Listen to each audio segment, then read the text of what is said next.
Welcome to Tiger Talks Wrestling. This is your host, Tony.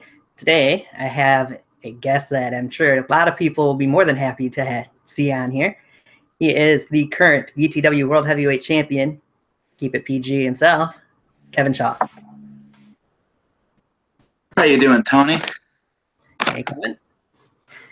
Good to see you, man. It's great to see you too, Tony. All right. I'm very, very happy to be here on the show with you as the BTW World Heavyweight Champion. Sorry, Jamal Payne, not really, but thank you again for having me on your show. I'm going to set this aside because it's quite heavy to keep on my shoulder for so long. Yeah, all right. The first thing I'm going to get is there's a few viewers in here. You guys get your questions and comments going in the chat section. We'll get to them as we can. And off of that, let's get right into it. What would you say first got you involved in backyard wrestling? Who first got me involved? What did, yeah? What did? Okay. First made you decide that you wanted to do backyard wrestling? This is actually a weird and long, crazy story. Back to CCW, which some of you may know, some of you may not. It's something that me and Drew did. Drew did it for a lot longer than I did. I want to say it was back in 2014. It was my sophomore year in high school. Me, Jake Dar, Joseph, and Drew and Josh we were all relatively close friends. I was the youngest one of the group. And I came out to one of their shows that they were doing. Jake invited me and one of my friends named Alex. We went, we sat, we saw. It was a great time, great atmosphere. And I remember watching wrestling when I was younger as a kid. Yeah. And I wasn't like crazy about wrestling back then because I was like, people are just hitting each other. It looks cool. It looks fun.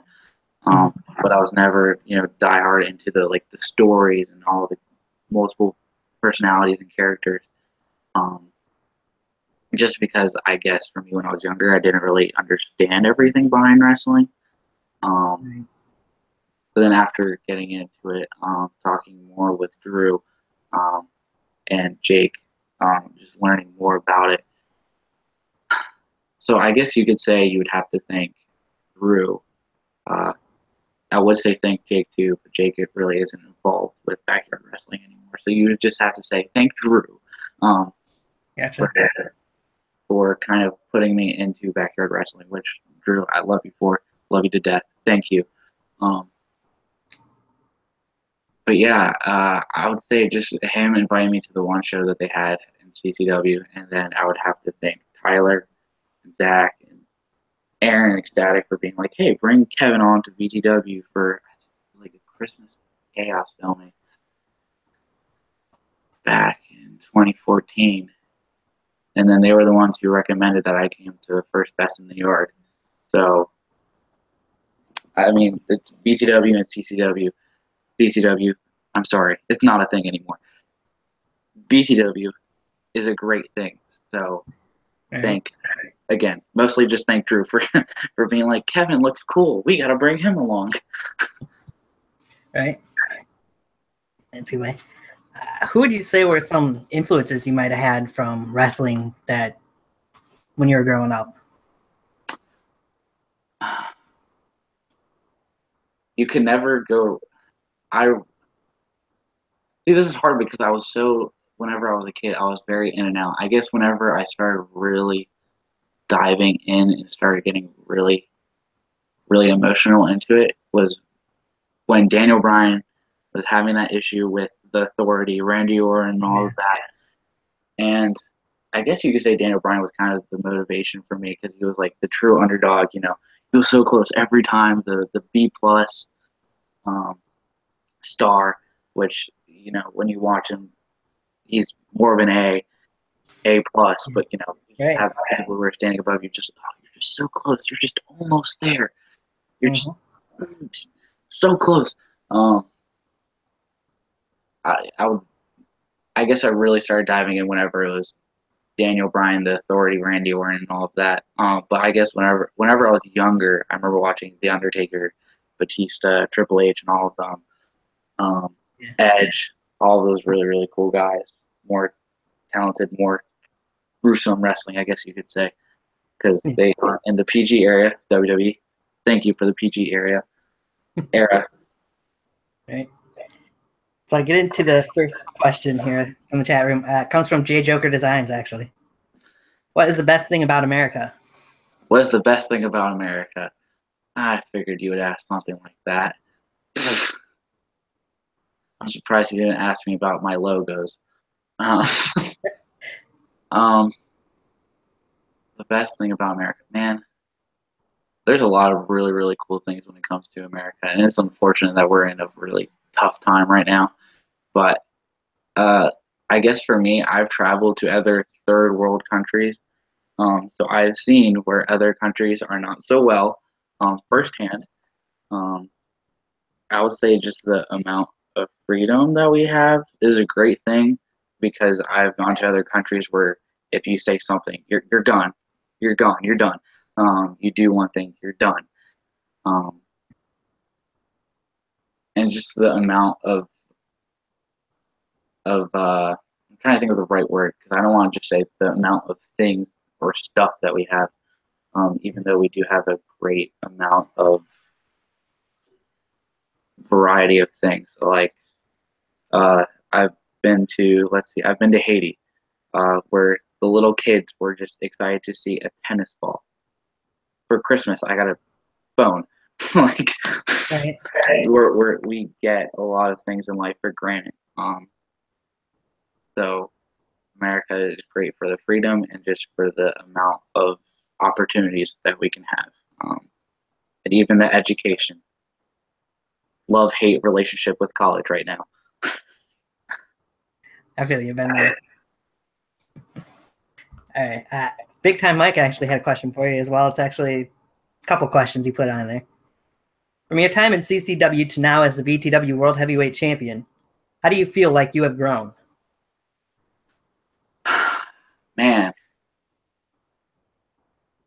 the short answer would be I have grown a lot. The complex answer would be talking about every individual aspect of how I've grown. Kind of learning more of the backstage things, and even the in-ring work. Whenever you watch the good old CCW Christian Championship Wrestling, you see the basic backyard lockup of just doing whatever motion, and you get into wrestling, you learn the proper way of locking up, the side you have to do, the side you have to work, and just backstage of the importance of promotion, getting on your phone, tweeting, doing these kinds of podcasts, and making your own videos, learning how to edit, which I'm going to have to give the hats off to Drew for, because Drew does perfect videos every time. What do I not have to thank Drew for? That's what I really need to figure out in life. But learning how to display my personality into a character that suits the fans and makes them happy and makes me happy as well. In a sense being, if I'm going to go out in front of people and be this person that I don't believe in, no one's going to believe it, and no one's going to get behind me and be like, yeah, Kevin's right for doing this, or Kevin should be saying these things and have these actions. It's like believing in something that you're not so sure of, or that's not really there. Right. And just the amount of, this is not me trying to have like a big ego, the amount of confidence that you grow. Because I remember the first time whenever Drew was like, all right, you're about to film a promo, and I go, what am I going to say?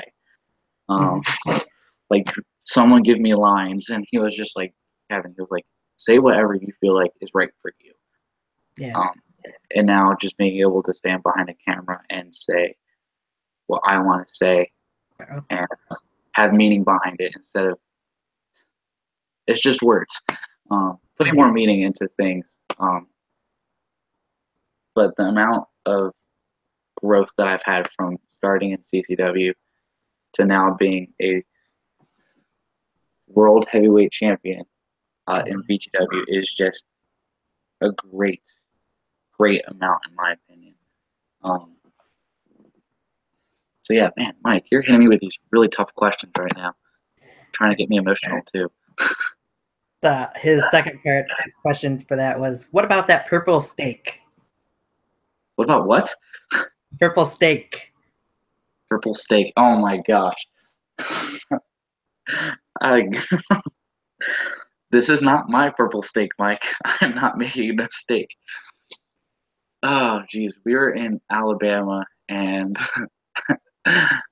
Mike was making us steaks. Me, Cam, and Drew, he was making us steaks. And he was telling us about some relative that lived up the street. And he was like, yeah, he won't cook a steak all the way through. He'll put it on for a minute, flip it, and then take it off and be like, it looks good, and it's freaking purple. I'm like, why is it purple? It's not cooked. Put it back on. Mike, I will never, ever eat a purple steak if that's what you're asking me. I will never do it. Yeah, I don't think I would either. Side note, Mike makes a perfect steak. It's beautiful. It's delicious. Thank you, Mike. Nice. Prominent Steve Paragon says, what was your first experience in UWE, like when you faced Everett Creed at Untraveled Road? By the way, great match. Man, that experience, it was really, really cool. I remember leaving the hotel with Cam, Zach, and Drew, and I remember pulling up to the house and walking into the front door, and I was just like, this is the house that they filmed UWE. I was like, this is really, really cool. And kind of like the layout of the house, there's the top floor, and then there's the basement, the bottom floor. And kind of the front door, like there's the steps, and it takes you off to the top floor. So whenever you watch UWE, you see the wooden stairs that go down into the backyard. Yeah. That's the top floor. So whenever you first walk to the backyard, you're up on that patio, and you're overlooking the trampoline, the shed where you make your entrances, and everything else. And I was just like in awe, kind of. Like, I was like, this is really, really cool. And then I remember hearing in the corner of my ear, all right, we got to go, Kevin. We got to start filming. I'm just like, don't let me take in this moment and enjoy it. Right. They're just like, we got a lot to do, Kevin. We got to get going. I'm just like, come on, man. Like, I'm tired. I'm not from here. I just want to be in awe for a minute. Yeah, no doubt. Jason Atlas would ask, Kevin, who's left on your BYW list? Bucket My list. BYW bucket list on who to face.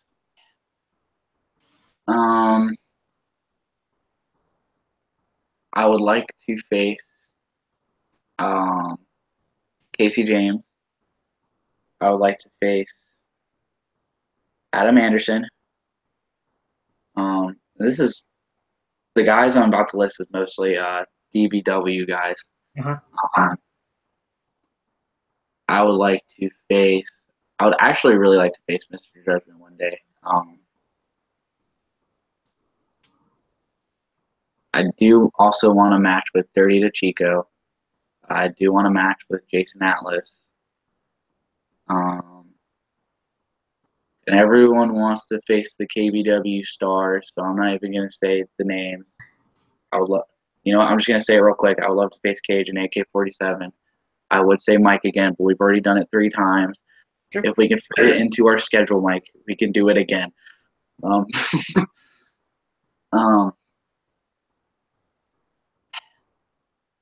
I think I would love to do a lot of matches over and over again. Like, if I can get into the ring with the same people over and over again, I totally would. I faced Drew, I think, almost like 6 or 7 times, and I don't get tired of it. Because we'll do the match, and it's not like my first initial thought is, oh, it could have been better. It goes, my first initial reaction or thought is, man, I want to do that again. That was fun. That was a good time. And another thought is, wow, that really hurt. But I think I don't. I know everyone has their BYW bucket list. I have never tweeted one because I'm not like. Yes, I would love to face everyone. That's my goal. I would love to be in the ring, share that moment with everyone. Um, but never have I really ever thought, hey, I need to make a bucket list of people who I want to face.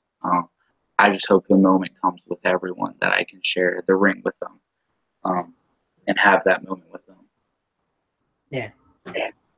Speaking of Drew Hood, he does have a question for you as well. Okay, let's just hear this one. Based on your experiences, would you have ever guessed that you'd eventually be the world heavyweight champion in face of arguably YouTube's most popular, consistent Fed? No, no, easily no. Um, and I'm not going to say any names when I share this. It's not even a personal story. I'm just not gonna say any names. For the longest time, I guess, while I've been doing BYW, Mm-hmm.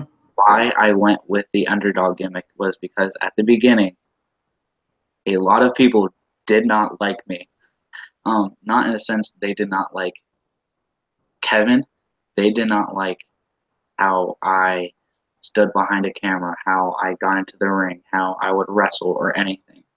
Um, not it wasn't like a lot of people were against me. It was a lot of people were like, "How is this guy gonna do anything whenever he wants to, wrestle for real or go into the independent scene or anything?" It was a lot of he can't wrestle, he can't cut a promo, he can't do an entrance right, he can't do anything. Um, so the fact that I am actually the BTW World Heavyweight Championship right now still blows my mind. Like I have the title right in front of my door before I leave every morning to go to work, or if I'm at school before I go to my classes. And I usually always take a minute just to look at it and be like, anything you do can be possible if you put the time and the work and the effort into it. Um, with the endless amounts of watching promos from people in WWE or in the independent wrestling scene, or watching your favorite wrestler deliver their finisher or certain moves or whatever, or even just watching people take a move. I love, love, and someone else shares this love for this certain person as well. I love watching Dolph Ziggler. I know a lot of people hate him. He is honestly one of my favorite people to watch in the WWE. And whenever he put down the U.S. title and he was like, "I'm done," I went, "No, please don't do this to me, Dolph." I'm getting emotional right now. Yeah. Um, but did I ever imagine myself holding this? No, never in a million years did I ever imagine it. Um, Especially with the first time I went to VTW. And Drew, I'm bringing this up because I know you hate it.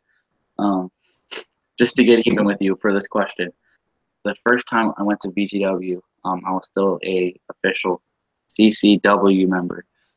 Um, I wrestled a guy named David Hawk. Mm-hmm. I lost to David Hawk. I remember the first thing that Drew said to me when we got to the car to drive home was, "Why did you lose to that idiot?" And I went, "Can we just go home now? I'm just tired. I just want to go home." He was like, "But why?" I'm just like, "Can we just go home?"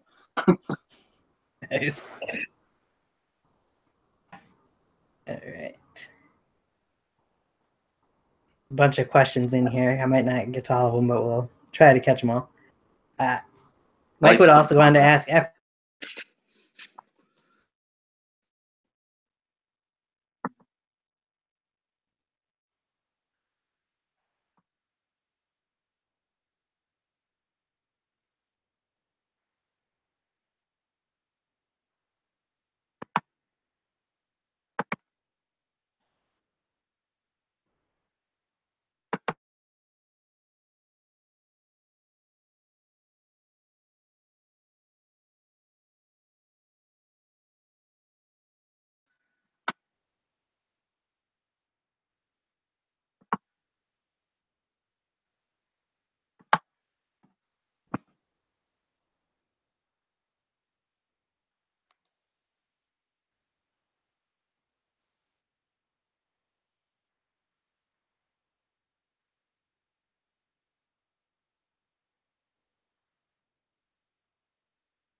I'm back. Was that me or was that you? I think that was me, but I was right to it because it told me the connection was lost. So, yeah, it looks like it was me. All right, cool. Moving on. I was really scared. I went, please tell me this was not my computer's doing. Oh, it was mine. All right. So, I'd asked Mike's question after winning the world title. Did a part of you feel like you were sticking it to all the haters, and what was the moment like for you? Sticking it to all the haters. It really was a big moment of, ha ha, I can do it. And what did it feel like? Felt it felt unreal in the moment. The fact of the matter that a title is thrown above you by this crazy idea of plywood on the side of the ring just hanging above.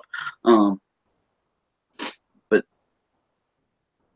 the feeling was just unreal, and it definitely like a ha-ha moment, like people who may not have the greatest beginning or the greatest start to their career can still do it, and can still prove that through patience and through learning and through time, they can do really anything that they put their mind to.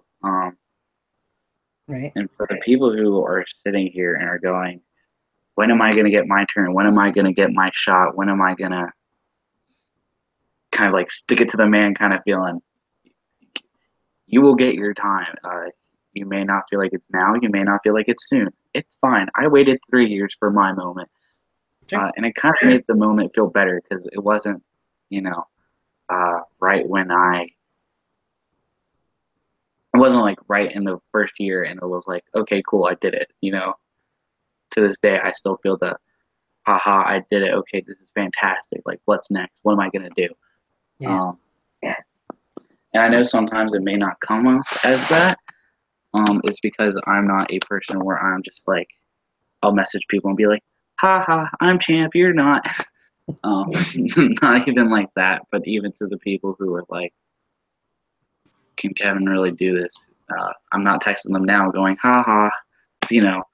I let what I do in the ring and behind the camera do my talking for me. Are you laughing at me? No, I'm just kidding. Because I'm not a big person of, I like to show off my confidence just texting people and being like, oh, I'm the biggest, baddest man on the block. Because that's not true. But I feel like I just totally went right off the tracks for that question. But I'm very sorry if I did. But I hope I answered it. I think you did pretty much.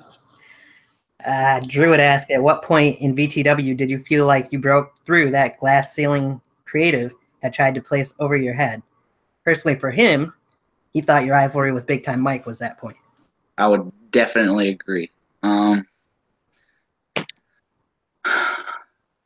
Mike, what a character.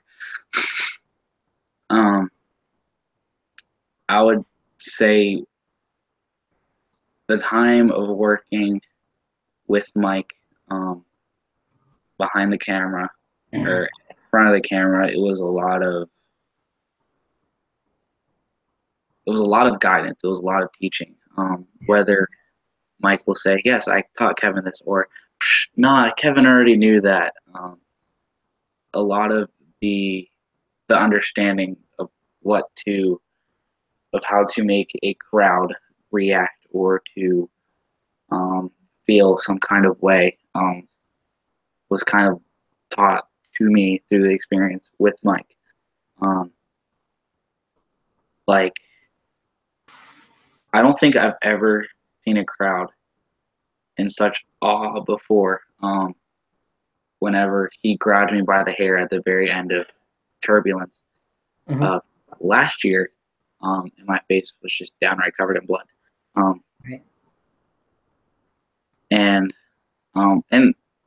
I will admit there was a big reaction for Navon whenever he hit me on the head with a guitar, and it was great. I learned a lot through Navon too. But I think the multiple opportunities with Mike made it better because it was match 1 at BTW Summer Blast. Okay, cool. What were some of the things that we had missed or we didn't feel like we did well with? Yeah. All right, Halloween Hangover. All right, we're missing something else to this. All right, Turbulence. And we're just like, all right, we hit all the points. I think we're good. uh, I think we put our finger on the money for that one. Yeah, I would say that was the best match that you two had in that series. So it was a ladder match at Turbulence. And it was so poetic. And I know people are going to be like, why is he using that word? That at BTW Turbulence 2016 was whenever I hit through the glass ceiling. BTW Turbulence 2017, climbed through the glass ceiling, and I went home with this. Right. You know, it was almost poetic that everything happened that way. So, and I know some people are like, oh, he's right. It was at BTW Turbulence last year and this year. But yeah, definitely a poetic thing, I guess. Right.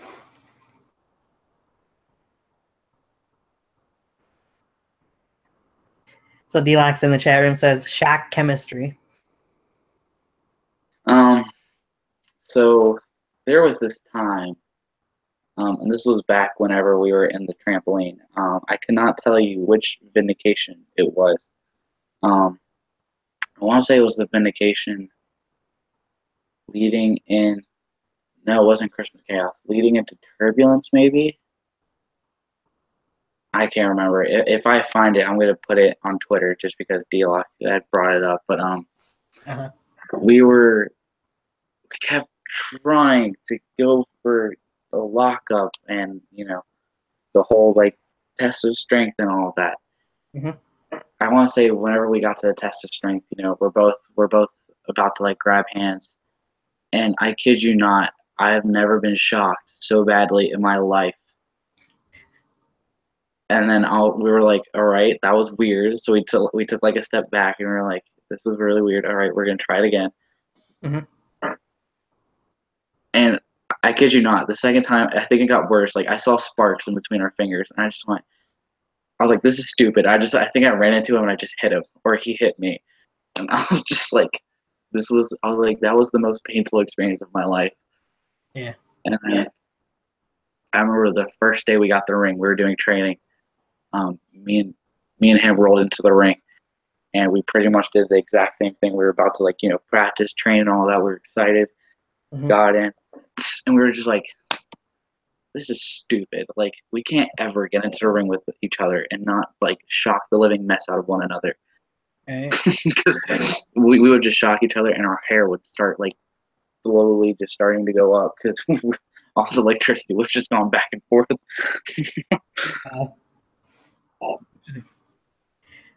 Jason Atlas wants to know, what was your most intense emotional match thus far and why? Most intense and emotional match.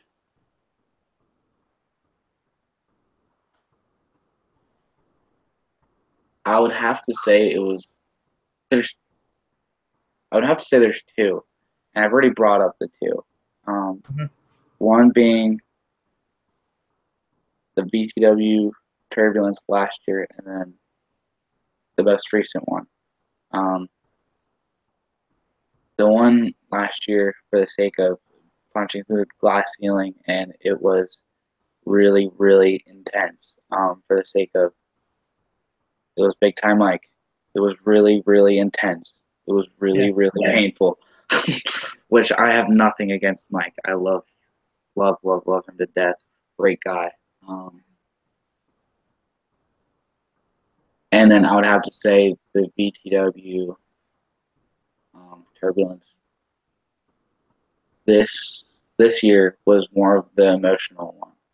And the one with Mike was emotional as well because I felt like I really made a point. But the one this year, I guess, was more emotional just because of the sake of I'm at the end, I'm laying in the ring, I'm holding something that I never thought I would ever hold, and it's the official, haha, I got you, I can do it feeling. And it was just a great feeling to have. There's only been, I think, there might be another one that I'm missing. I think like one or two times where I've like cried in camera or in front of the camera. One was being the one at the most recent Turbulence. Yeah. Which most people often will do cry whenever they get their first big shot at the big one, and they do get it. Was not my first shot, actually. Take that back. This whole year has been me of taking shots at the title and not getting it. But having the moment of, like, yes, I'm holding it. I'm holding the one. I'm holding something that I've worked for so long. And it's just a great feeling to have. I'm never ever gonna forget it, even to the day where, heck, I might be walking down the aisle for my wedding, or my wife will be walking down, and I might be getting choked up because I'll be thinking of that. I'm just kidding, that won't. Okay. But no, like it's just a moment that I'm gonna remember for the longest time. It's you can't put a name or a word or a price on that emotion. You can't pay for it. You can't give it a name because it's an overwhelming joy that you have whenever you succeed on getting the World Heavyweight Champion.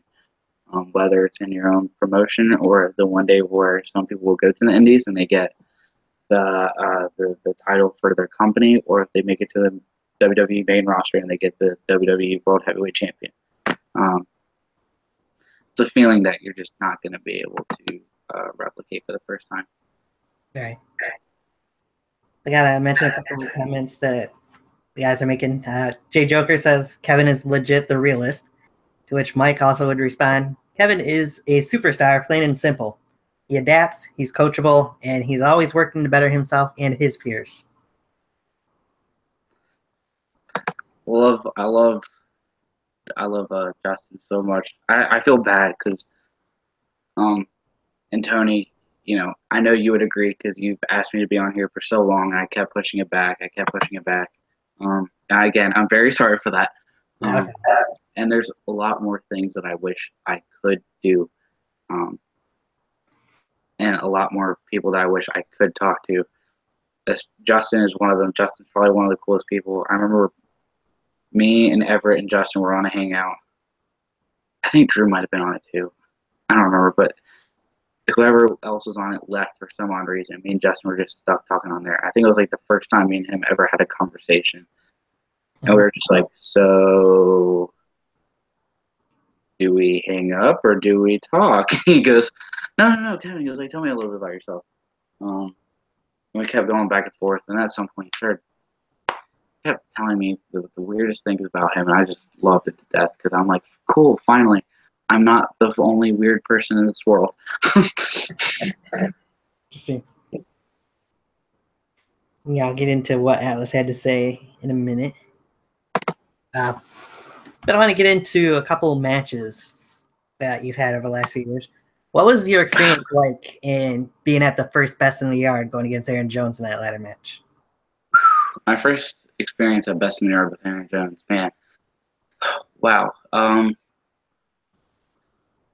That was the show where I guess I was mentally thinking I need to show up or I need to show off, I guess. And it was not my time to be doing that. For the sake being, I was not that good I don't think many of us would ever look back at our first best and be like, yeah, we were that good. Some people might. I'm not going to be the guy to be like, oh yeah, I was really that good. Yeah. No, I was not that good. I think at that time, I guess in my mind, I kept wanting to make the point that, because this is the point where I was getting a lot of hate for the he can't wrestle, he can't do anything. And I just kept wanting to put that into whatever match was next and be like, I can't do it. And I was thinking so hard on the fact that, like, I just want to prove people wrong. I just want to prove people wrong. I don't care what it is. I just want to prove people wrong. And I did it stupidly by just focusing on that and not thinking of the individual points that people are saying to me. Kevin, you can't wrestle. Why did I not just watch wrestling videos on how to better my wrestling skills or everything else? Kevin, you can't make the right entrance because your walk is stupid or funny looking. I don't know. Well, why didn't I just watch, Batista walk down, and however, whenever his music would drop, yeah, or like the Undertaker and the emotional, just the hat's down, he's just slowly walking down with the fog. And Triple H does so many different kinds of things, but the most important one that he's remembered for is the spit and everything with all the water flying. And Mr. Kennedy with the microphone coming down. Dolph Ziggler, hands up, shaking the hips, doing everything else, acting like a real show off. I guess I just needed to put aside the fact that people kept saying I couldn't do it and just focus on the fact that, like, I can. I just need to pick up the puzzle pieces that I don't have and put them in the right spot, in the right order, in the right way, make sure everything's lined up, and just make sure it all clicks. Make sure it's all put together well. Yeah.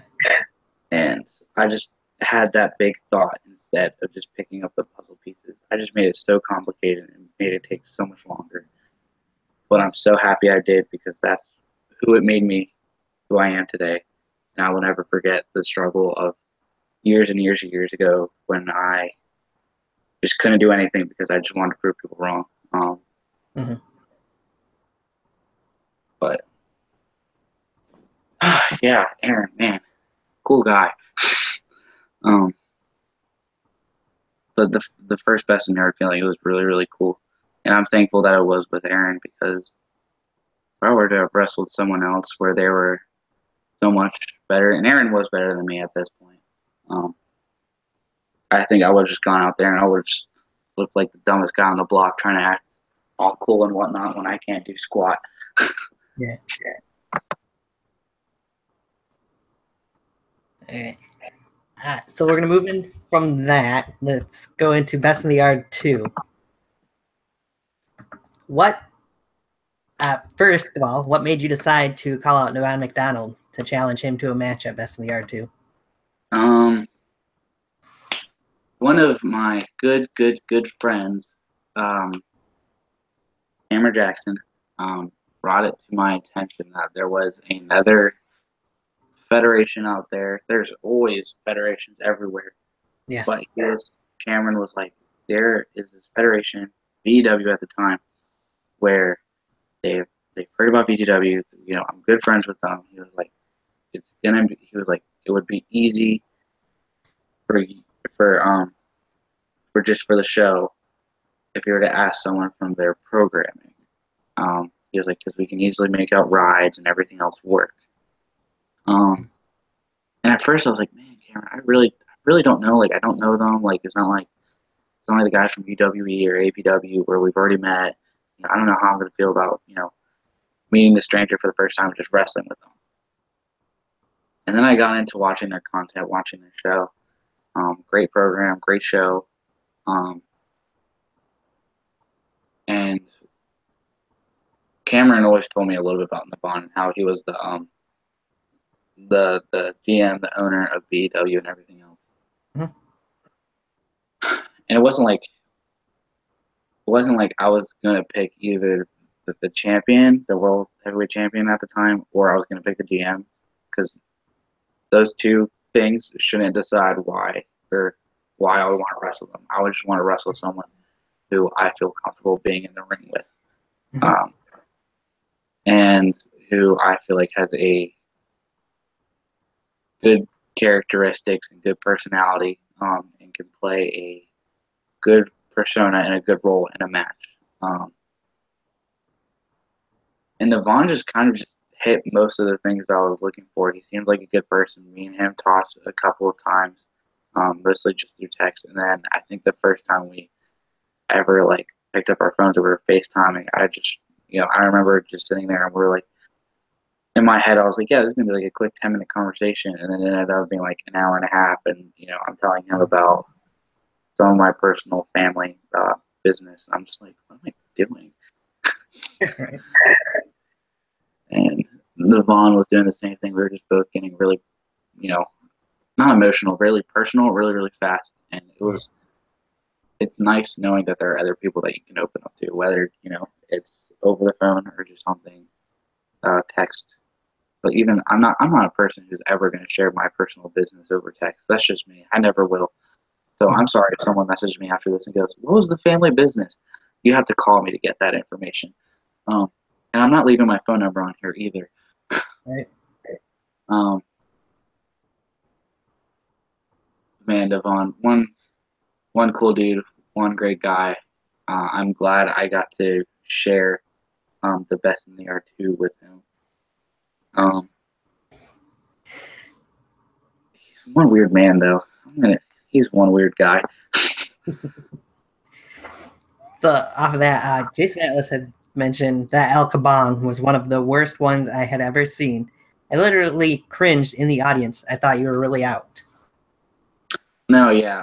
I really thought I was really out for a minute, too. Because where the El Kabong hit me, it hit me closer towards, like, I'm not even going to attempt to try to show everyone. Closer to the back of my head. So if you kind of go to the back of your head closer to the top, you have like the bone right in the corner. Yep. Or the two corners. Kind of hit right on there. And it totally tore my head down. And I don't know. I watched the match like a week ago, and I don't remember if I could see it, but I remember whenever Devon threw the flag over me, my hands were just shaking, and my eyes got super, super big. And I remember like my whole body was just shaking just because of how the impact and how it hit me. It was not how it should have gone. Right. And do I blame Devon for that? No. I will give him a hard time about it though, because I can. And if you are watching, Devon, I'm still going to. But no, the El Kabong and the one to the back too, hit me right across the back, but like the wherever the headpiece and the whole body connect, that hit like my elbow right here. And Drew can ask you, I went to work 2 days later and my whole entire elbow was like blue and green and some awkward shade of purple. And then whenever Devon hit me with the El Kabong on the head, I was in the worst pain for like 2 hours. And then later that night, we all went to go see a movie. What was the movie? It was with Dwayne Johnson and Kevin Hart. Central Intelligence? I feel like that was it. I feel like the chat's about to blow up. Kevin, how did you not remember the movie? I was partially concussed, guys. Leave me alone. Right. But yeah, I remember just watching the video again, and my favorite person to watch in the background is Jason Walker. He was freaking out. He was like, yeah, Kevin won. And then whenever Devon pulled out the guitar, she goes, no! And then whenever Devon throws the blue one across my head, you just see him go, he just gets down on his knees. He's like, why? Yeah. And I always try to go for the big emotion factor at the end, and I felt like that was a big one. And even after the match, you see everyone like crowding me. They're like, my favorite person in the whole entire thing at the end was TJ. The camera cuts back, and you just see TJ in the corner go, Right. just like, and it still kills me to this day. I'll watch it and I'll see TJ going. Which, by the way, TJ, if you ever, TJ's one of the funniest people you could ever meet in real person, and like just over message, he's just so funny. And I feel like part of him tries to, and then the other part of him is like, I'm just gonna say this, and whatever happens is whatever happens, and we all just laugh because I feel like he doesn't know what happened, but part of him does. I don't know. He has a weird head, but anyways, he's just one funny dude. Hey, so any stories from those shows that you want to share that nobody else might have yet? Any stories, man?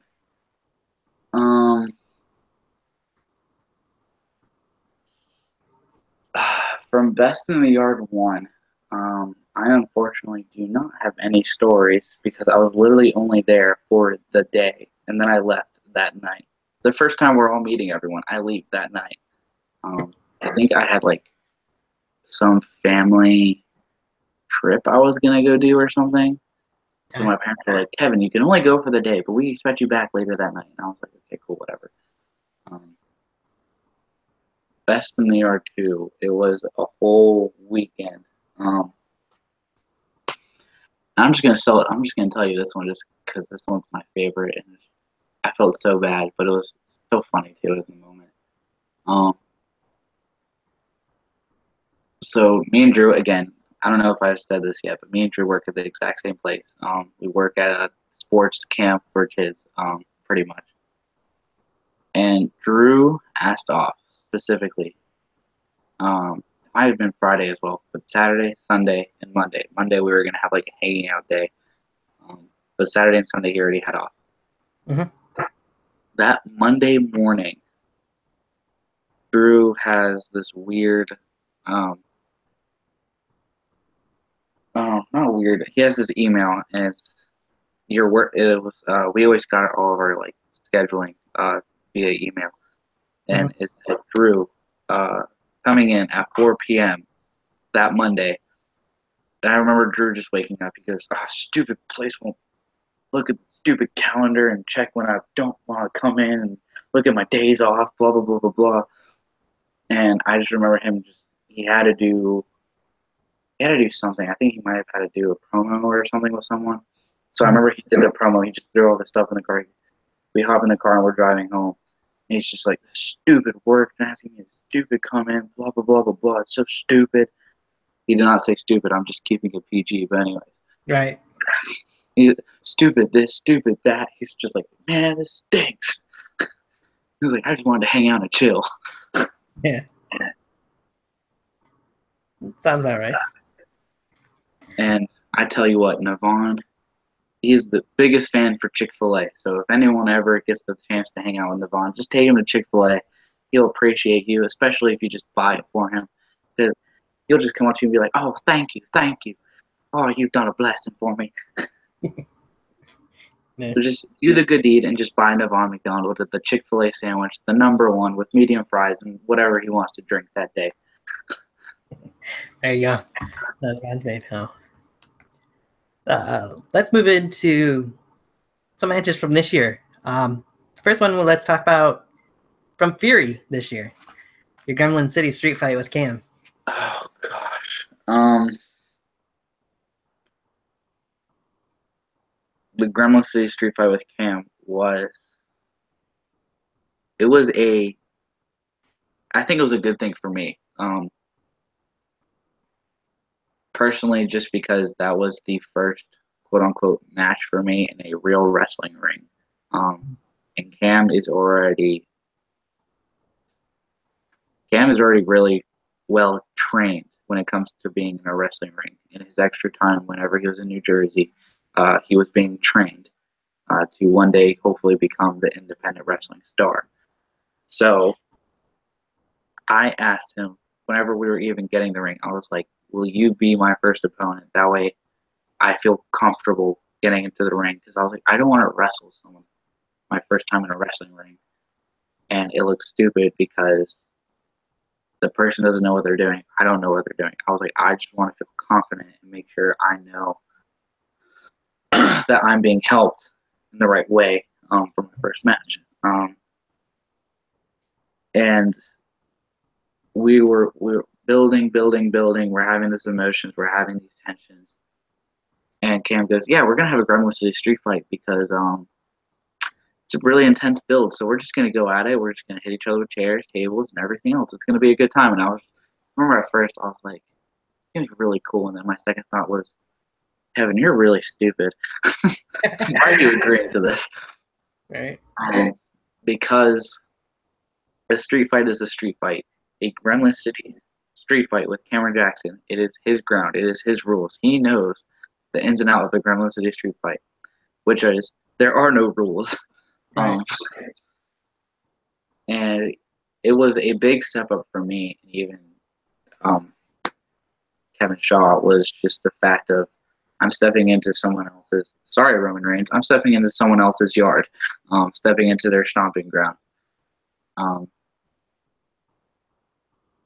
And it was a really, really cool experience. And I don't thank Cam enough for the opportunity that he gave me, and being the first person to work with. I don't know why too. After getting the wrestling ring, I just get so nitpicky with all my matches, and really get really hard on myself too. I guess you can say I'm kind of sometimes will be like Mr. Perfection when it comes to matches. I like to make sure everything comes out really, really well, because I just want to display that for all the fans and everyone else who's watching. I don't want to have like a semi-good match. I want to have a great match where the fans are really into. And if the fans aren't really into it, then I didn't do my job at all. And there was something in the match where I messed up, and I remember just going, after the match, all said and done, cameras were cut, and I just went to the back, and I was just like, man, that stunk. And Cam, I think 2 other people were coming up to me, and they were just hugging me. They were just like, Kevin, like, everything's fine. Like, you did great. Like, no one's first match is ever going to be perfect. But they were like, for a first match, you put on a really, really good one that you should be really, really proud of. And I think in my head, I was like, all right, like, let's do this. I'm going to get at it. I'm going to go after it. I'm going to just go for it and just do what I can. And I have done, since that match, I want to say like a couple short miniature trainings with Cam. Nothing special, but just like, he'll be like, make sure whenever you grab a person in a certain way, you're doing it some type of way.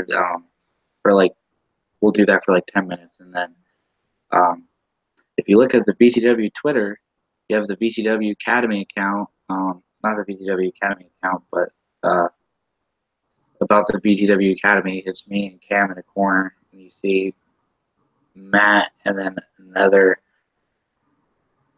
person who we've had on the BTW channel a couple times just as a ref. All right.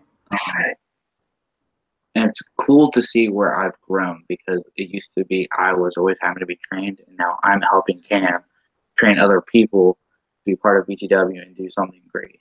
So it's nice to see that the roles have like finally turned. But I'll still text Cam or Drew and be like, all right, I'm not always the trainer. Okay, now what do I need to learn? Training never stops for any wrestler on any day. And I think most independent guys will even say that. Like, you just don't stop learning this business. You always learn, you always want to grow in some kind of aspect, whether it's in the ring, in front of a camera, doing promos behind the scenes, making sure you have your persona, your character, and everything else right. So, So Drew said BTW Academy is open for business. CJE and myself hold seminars. Well, it's nice to know that Drew doesn't plug me in those, but that's fine. I want to jump into another show. Reunion Rumble this year. What was that experience like for you going on to be one of the final 3 members of the Reunion Rumble? Man, Drew really pissed me off that day. Yeah. I remember I was like, me and Jamal Payne, mentally I was like, man, we're the final 2. We're on the outside, we're going back and forth, and Drew out of nowhere just decides, I'm going to hit them both off. Mm-hmm. Nah, it was really cool. It's going to hurt to say this. I guess you could say Drew did earn it. I guess you could say that Drew did earn it. Drew is one to be very, very smart and clever to certain things. And a lot of people didn't notice the fact of, like, heck, I was in the match. I didn't even see Drew do it. Drew just rolled out from the bottom of the ring. He's just laying there on the ground on the other side. Yeah. And I think it was funny because I'm in the match. I didn't even see Drew leave. I was fully convinced that it was just me and Jamal. Right. I was like, even whenever me and Jamal fall out and I hit the ground, I'm like, where did Drew come from? I'm like, I didn't even notice him come out. You know, for myself as a viewer, I kind of knew that Drew hadn't been eliminated yet, but there was quite a while where just watched the match go on and didn't even realize Drew was disappeared somewhere. But man, I forget who it was, but I just remember someone in the crowd, even for that Rumble. I think we were down to the final 4. It was me, Jamal, Cam, and I want to say Dirty Chico. Yeah, it was Dirty Chico. I hear someone in the crowd goes, "No, there's 5 left," and I was just like, "Wait, what?" I was like, "There's definitely 3 people in front of me right now."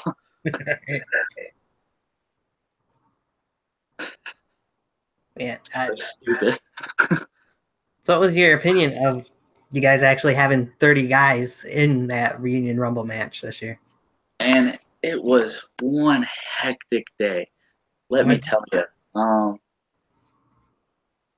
It was usually whenever it comes to BTW, and we're coming to our tapings and our filmings, it's the roster of 10 to 12 people. Mm-hmm.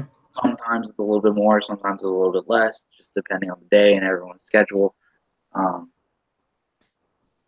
But whenever it was like 20 to 30 of us there, we were just like, whoa, like there's a lot of people. What do we do now?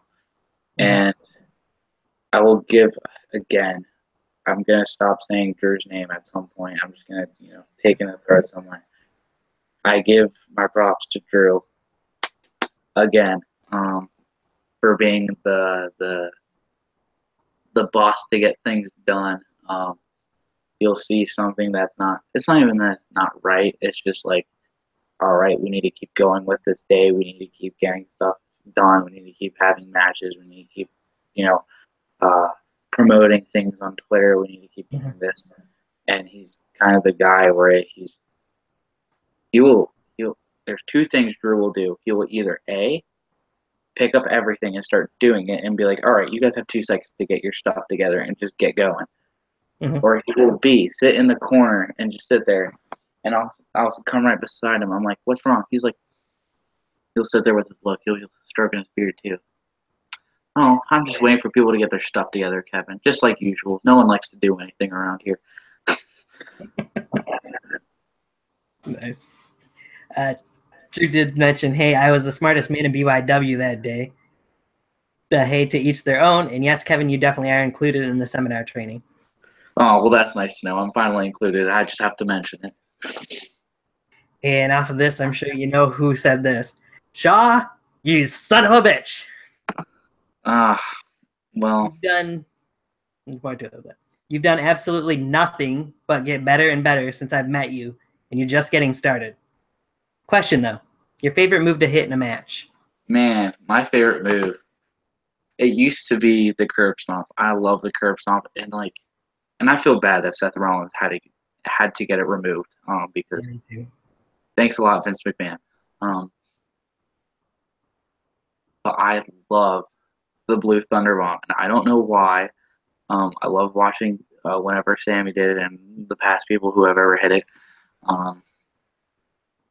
It just looks so nice. There's like a move that people will do, and they're just like, they feel good, they feel confident about it. And I remember bringing it up to someone, and I was like, the Blue Thunder Bomb. I was like, it's just not used right now, like in BYW.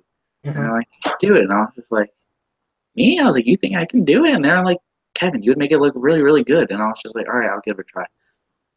And then I remember watching the footage over, and I was like, man, Kevin, you own that move. There you go, bud.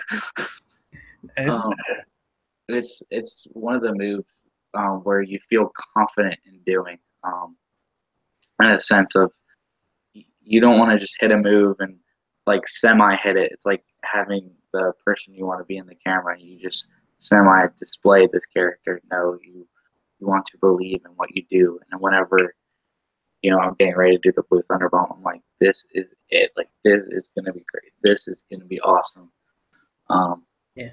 It's just one of those things that you just have to be confident in doing. And I love the curb stomp still. I still love it to death. I'm going to use it every time I get the chance. Right. And I'm trying to be nice. UWE, Rick Rios hit a fantastic curb stomp on Dirty to Chico in the main event. Rick, we're not really on the greatest page right now, but it looked a lot better than mine, and I was really mad. But I think the Blue Thunder Bomb will be something that we'll be seeing for a long time from Kevin Shaw. Good. Mentioning you and Jamal Payne were two of the final three in the Reunion Rumble. You guys, in a way, could say came full circle this year, from being final three in the Reunion Rumble to, of course, the match we just seen at Christmas Chaos. There's something about Jamal and me that I feel like a lot of people don't know, and this is kind of just me just saying it right now. Me and Jamal, a lot of people might actually know this. I don't know. Are actually we're so close. We used to be such good friends, and a lot of people don't know that me and Jamal used to be on the same page for everything. We traveled to King of the Yard together. I watched this man. We kind of grew together through in BTW. And we traveled to King of the Yard together. We flew there went to he came here to my house. And then we went to the airport by my house, and we flew to we were supposed to fly to JFK, but something happened where we had to go to a different airport, and it was really annoying. I think we were both. I don't think we have never seen each other that mad ever. Because I was really mad with the lady, because she was like, "Yeah, these tickets aren't any good," and I went, "Why did I spend like $400 on these tickets then?" Yeah. And then you just have Jamal in the corner who's just like, "I don't know, Kevin, you should have bought different tickets," and almost like an angry couple. Like, "You're not helping in this situation, are you?" Right. And it kind of really hurt whenever he was like, "It's my time now." And he knows how long I've been trying to get the BTW World Heavyweight Champion. And it kind of hurt for the longest time whenever he was like, "It's my time, it's not yours." I'm like, we've been through so much. You've been to my house. I've let you meet my family. I've let you've done so much in my life, and you paying me back is stabbing me in the back and try to take something that I've worked so hard for. Right. you would think that friends were people who were supposed to support you and help you through your trials in life. And if you're doing well in life, they're the friends who will stand beside you and watch you grow as a person or as a champion. And it stinks to think back on those great times that we had, and it kind of just went to waste. You put so much effort and so much time into one person, and them paying you back is stabbing you in the back. Yeah. But the Christmas Chaos match, that hurt. That hurt a lot. It looked like it did. People don't even get me started on people saying wrestling's fake. It makes me so mad. It hurt so much, physically, obviously, and just emotionally, because it's like I'm holding this thing that I've fought for so long. Why does my first opponent, as me as champion, have to be someone that I trusted and loved for so much? Mm-hmm. And going back a little bit to Quiet Riot, and I'll get to Mania again at some point, but Quiet Riot, it was I guess we weren't seeing eye to eye on that time because we were both having our desires of getting to the championship. Right. Which was understandable. I can't be mad at a guy wanting to chase for success. And it hurt physically, obviously, and then a little bit emotionally. But the big kick was whenever we got to Christmas Chaos, and we're standing across from one another. I'm like, this was my friend at one point. This was the friend who I let into my house, where we sat on a plane beside each other, listening to music, talking about cartoons, talking about our favorite TV shows and our video games and everything else. And then that was the fly there. On the fly back, I'm just the one who's sitting there while this big lug beside me is dead asleep in the first 2 seconds of sitting down. And I'm just sitting there with my arms crossed, just going like, well, who am I going to talk to next? And then stupid flight attendant, I'm trying to sleep, and then she comes over and starts hitting my seat, or she starts tapping me, and then I was like, maybe if I just ignore her, she'll go away. And she starts like pushing me. She was like, you need to push your seat up forward. And I was just like, I just wanted to sleep. Why? And I looked behind me. I was like, there's no one even there. Why does my seat have to be forward? But no, CC took a real punch, emotionally, mentally, and physically. Having a good friend in your life who, I guess, just the desire of success is just more important than a friendship. Which in my book, friendship should be more important. Success will come later in life. Right. Kind of like how I waited almost, I say 3 years, it was probably close to 3 years. I'm just going to say 3 years. How I waited 3 years to get to that championship. Yeah, in a way, you could kind of say that with your match that you had with Drew at Summer Blast this year, too, the friendship aspect. So. Yeah. And it's hard to say this.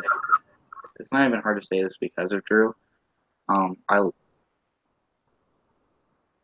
I guess you could say Drew has always been, and I probably have said this to him. I feel like I haven't, but Drew has always been my mental better rival almost. Yeah. Because whenever I thought of doing something or I wanted to be something, Drew was already 2 steps in front of me. Whenever I wanted to have this championship, Drew was 2 steps in front of me. Every time I wanted to do something, Drew was always 2 steps in front of me. And I guess you could say, in a way, it was motivation, but then in ways, it was like, am I ever going to do anything, or is this person just going to be standing here in front of me, and I'm just about to get really, really annoyed? And some days it felt like, man, I am just standing in one spot and I'm just watching this person just walk in front of me every single day. And then in some days I realized I was like, sometimes you just need to learn from people and take the steps and go your own direction, which is kind of what I had to do when it came with Drew. I was like, I need to take my own steps in a different direction. And do I still look at Drew as a rival in a way? I look at everyone as a rival in some way, shape, or form. Right. But I guess you could say Drew has always been my biggest target or my biggest rival, just because he was the one who brought me into it. And in some ways, I wanted to just be like, I just want to show that I can do what he can do and almost do it better. Yeah.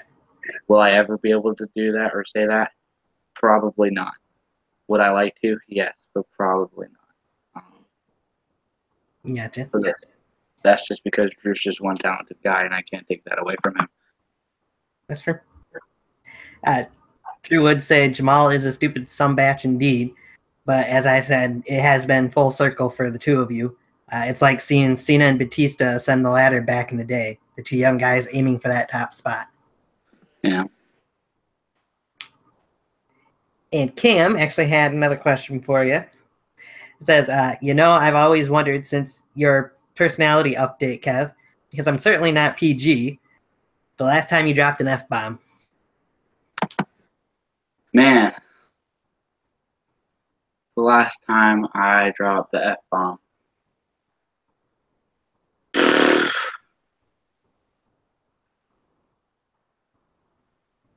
I have no idea. And I guess you would say this is something that I always try to get better with because I just want to better myself and better the people that I'm around. And the extra language that I'm trying to separate myself from. It is a challenging one, especially with this day and age that we live in. Oh, yes. Last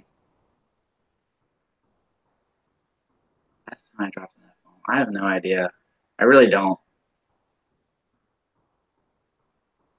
I mean, if he's looking for a day and a time, I really have no idea. I really don't know. Right. And there is a background story on why I say a certain word. Instead of saying a curse word, I will. I don't know why. I partially blame another person for this. With the amount of SpongeBob that we will watch, I will say barnacles, like how Patrick does whenever he gets in some kind of trouble or gets hurt. He'll be like, "Oh, barnacles!" I started saying that now, and the kids from camp are totally terrified. They're like, "Why are you saying barnacles?" I'm like, "I'm trying to watch my language, man. Like, let me just say my own word." Right. Yes. Yeah, I might get to that question, but we'll see.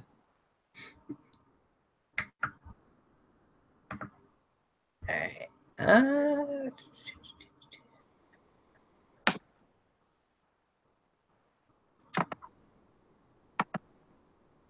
So I had a fan question come in wondering, do you prefer watching professional wrestling such as WWE while it remains PG, or do you think it should have back to the way it used to be, back in the Attitude Era days? I know this. I know this totally almost goes against everything that I believe in, but the Attitude Era just had so much of so much of a of a I guess you could say almost like a tone of the intensity and seriousness behind what they were doing. But the PG era that stands right now, I can kind of see where they're almost maybe possibly doing better in business. For a business perspective, I really don't know if the PG era is doing really a whole lot better than the Attitude Era. I feel like a lot of people are missing the people with like Stone Cold Steve Austin and all of those guys. where they just did not care what they said in front of that camera. True. But I can also understand why. I can also understand why they are doing this whole PG era. I kind of just miss the people from the Attitude Era. I feel like they would do well in the PG era. You would just have to take away certain characteristics from them. But I feel like they could still run with it in the PG era. It's just we don't get to witness that because they are retired and they are doing something better for themselves right now. Yeah. But there are also guys who are in the PG era who would be doing better in the Attitude Era. Sure. So I'm not sure if you're seeing the chat section, but I am going to skip over a couple things that were in there. Yeah, you can skip over camps. Yeah, that's the one I skipped over already. So, Prominent Steve Paragon asked if he could have an autograph. Can I have an autograph? Man, if I could figure out some kind of way to get an autograph to you, I definitely would. Right. Okay, so another question I got was, what does it mean to you after defeating some of the best in BYW, from Nevon Macdonald, the entire FTC, and Zach Daniels, just to name a few, and proving to the naysayers that you do have what it takes to be the world champion, which partially we already covered. Beating the big names. I guess in a way it's a very, very good feeling. Sorry, I was looking at the comments and the FTC boys are just going wild. Yep.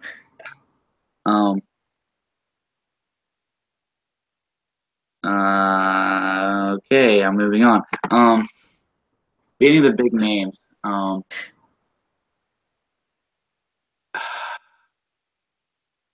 It's kind of. I feel good. I feel proud that I can step into the ring with some of the biggest name factors and be able to hold my own, even though I may not have the biggest name right now. I can stand in the ring with Cameron Jackson, Zach Daniels, Drew Hood, Rick Rios, and all of those other guys and feel like, all right, my name might not be as big, but I can still stand in this ring with you and still look like something. Whether I might not be the biggest guy or the best guy, I'm still looking like something into this. And the fact that, like, let's see, beat Drew, beat Cam, beat Zach, never beat Rick, beat Nevon, is kind of like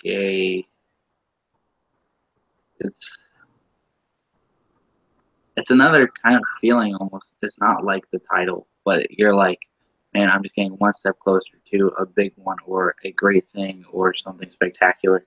And I did beat Zach for something great or something spectacular. It's called the BTW World Heavyweight Championship. Right.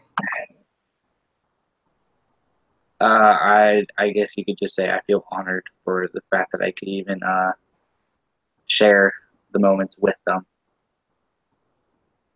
Yeah. So another fan question sent in was, what is the name of your theme song? It is. Hold on. I was about to say the wrong title, and I was about to be really, really upset about it because I was listening to another song that they had earlier this morning. So before I give someone the wrong title, I want to make sure I'm saying the right words before I just say something else. Okay.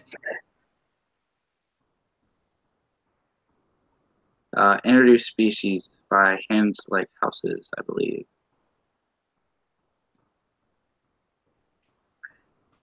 Okay. Which, unfortunately, again, I have to give to Cameron Jackson for making a very, very cool edit of that song. Yeah. Of course.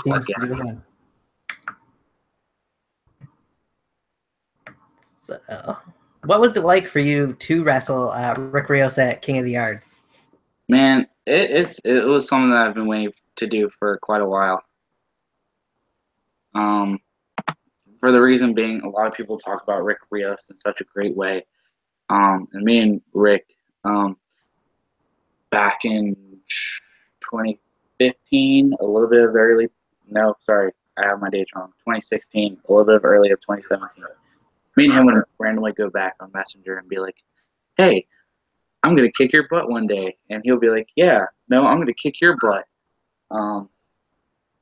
Just kind of going back and forth as a joke, and then whenever we saw the brackets for King of the Yard, I just remember being like, "Hey, I'm gonna kick your butt." He was just like, "No, you're not." He was like, "It's my time." So it was a lot of it was a cool experience. It was a lot of seriousness and joking around whenever it came to it, because we were just like, man, we actually get to do this. Yeah. Before I get into Cam's question, what did you think when Rick wasn't able to compete in the second round? Did you think that you should have went on to be in that match, or were you okay with Evan Blake getting his spot? I was totally fine with letting Evan Blake take it, for the sake being, I remember that day perfectly, like as if it happened yesterday. Mm-hmm. I remember Rick leaving with Nick, Nick Somas, and I remember Navon and Jordan panicking, and they came out to me. They were like, "Kevin, you have to wrestle in the second round. You need to. You have to." And I remember looking at Navon, and I don't think I've ever seen Navon so upset in my life. I looked at him right in the eyes, and I was like, "You know what, Navon? I really don't think I'm going to wrestle in the second round." And he was just like, "No, Kevin." And I was like, "Navon, I was like, you have other guys here who can wrestle. If I felt like I should have gone the second round, I would have told you that I needed to, that like should have moved forward." But that wasn't the case. And I saw Evan in the corner, and I was like, Evan drove, I don't even know how many hours to come here, and he's not even wrestling. He's here as a friend and as a fan. And I was like, tell him to get his gear on and go wrestle the second match. And he goes, "That's a genius idea, Kevin. I wish I thought of that." And I was like, "You're welcome. Now go." Okay. Rumors that there could be a King of the Yard 2 next year at some point. Would you be interested in it? And if so, if you were part of it, who would you choose as a first round opponent if you had the choice?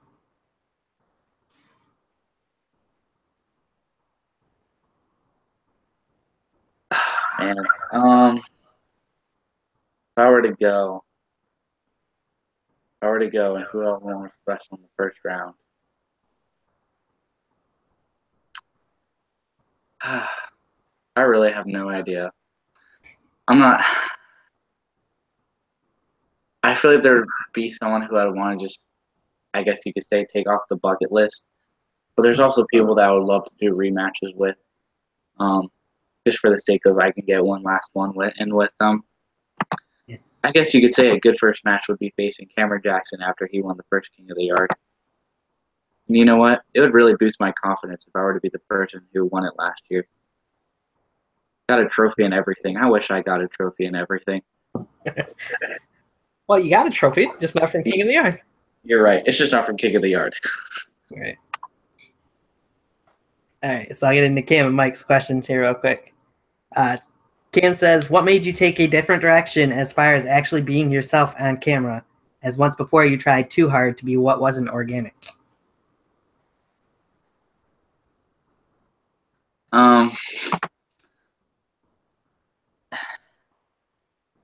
You could tell that it wasn't. You can't say it wasn't me behind the camera, because when you look at it, you're like, oh man, that's Kevin. Yes, that was me. Wow, shock factor. It was me who wasn't happy and who wasn't confident in the flow that they were going with. It was me just going up in front of a camera and just reciting lines and just going through emotion, if you will. The keep it PG and the saving YouTube. I love YouTube. I love watching it. A little bit of my personal life, my personal story. I grew up in a very Christian household. Do we still obey to those Christian rules and everything, I would say a good portion of what we do in my house, we do. We do behave well. And I guess part of the reason why I wanted to keep things PG and go with that route was I grew up in a situation where I was always asked to watch what I say, what I do. And this is a little bit of my personal life, so I'll talk about it a little bit, and I'll get back on the train tracks. Yep. I have a younger cousin who is diagnosed with a. I'm going to be careful with my wording because I don't know if they will ever watch this, but I don't want them to watch this and get really offended. Mm-hmm. They have a certain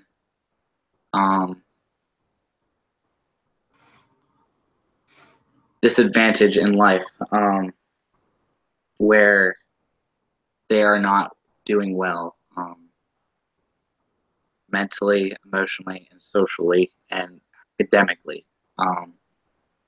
And I was always asked as the older person in that relationship of family to tone down my attitude and tone down the cocky level of a teenager that I was and watch what I say and watch what I do. That way this person would not be taking it and thinking, hey, I can say these words, or hey, I can do these actions and, do them however I want to. And trying not to get too emotional right now. Sorry, family just means a lot to me, so it always gets hard whenever I talk about stuff like that. I was always asked to just keep things to a level, and it was weird because I was hanging out with the little cousin, and we went to go see this. The character was brought up to me, and I'll talk about that in a second. But we went to go watch this PG movie, and I just remember it was a great movie. We had a great time, but they kept it in a tone where it was available for every audience member. And part of the reason, even though I don't show everyone in my family what I do, I would like to be able to say that I can show certain things from my past in the wrestling and be like, hey, this is appropriate for my kids to watch, or this is appropriate for my family members to watch. I don't have kids. I would like to have kids one day. But yeah, that's kind of where the whole keep it PG thing came from, for me at least. Just keep everything toned. No, hey. Okay, I'm back now.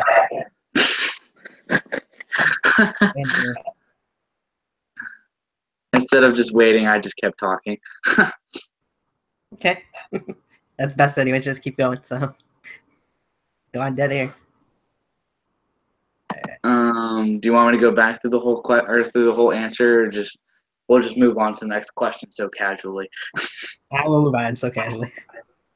I can go back for the rest of it. Because we kind of got a time limit, so we're gonna get going here. Yeah. Mike wanted to know, how do you prepare for big matches physically, emotionally, mentally, and what is the most important aspect of preparation for a huge show? Preparation for a huge show, I would have to say, involves music and a lot of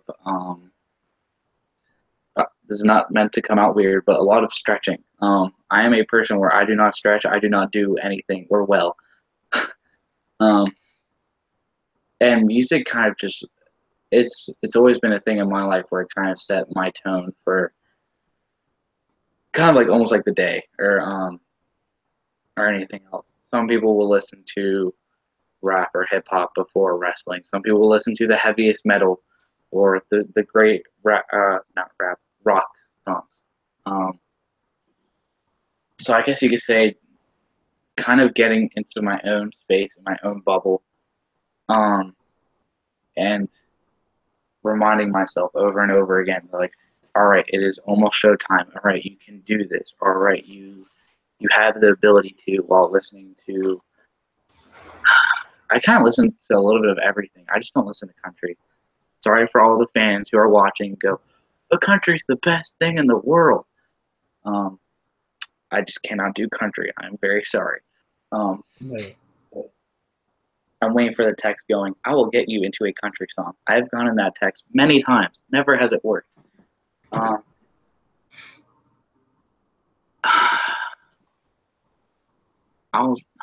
kind of listen to really what's ever coming up either on YouTube or on my Apple Music. And kind of just listen to that. I've kind of listened to my own theme a lot in the past where I'll just listen to that over and over and over again and kind of like recite myself coming out with my entrance or kind of what it would be like if I were to win the match and just hear it over again, the speakers at the end of the day. But yeah, good. Just get my own personal space, listen to my music, do my stretches, do whatever exercises that I feel like I need to do for the day that I would not have done the night before or in the morning. Gotcha. I'll get into what Kim had to say here in just a minute.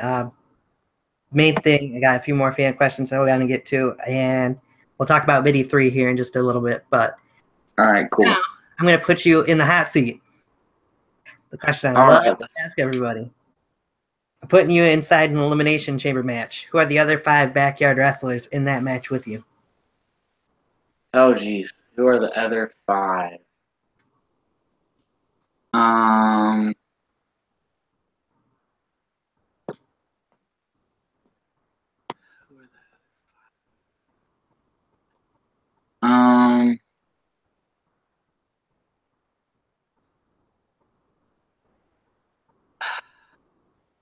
I'm going to put the 3 members of the FTC in there. Of course. One, because Drew's just always the bitter rival. Cam is kind of the teacher in my life, and so is Mike. And so is Drew, too. Can't take that away from Drew. But they all played different, specific roles throughout my whole entire BYW career. So now who are the other 2?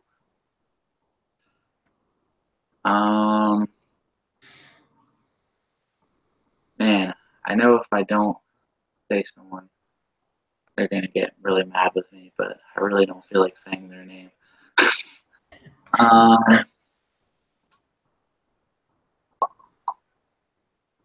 I would want,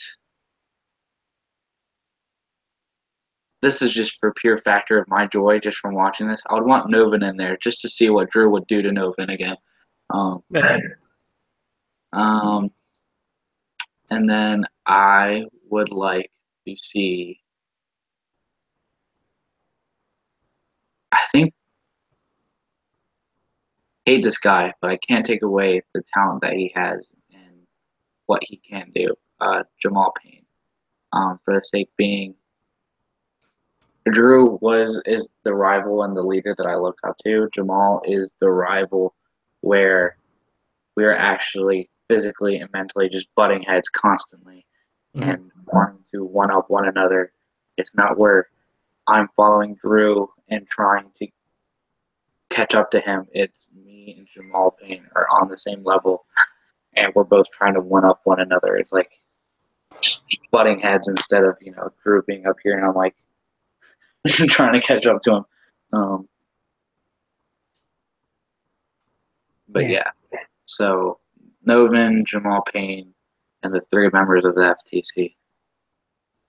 I don't think you'll be seeing much of flipping in that match, but I'm sorry for those fans. So out of those 5 guys, who's the last person you're eliminating to win the match?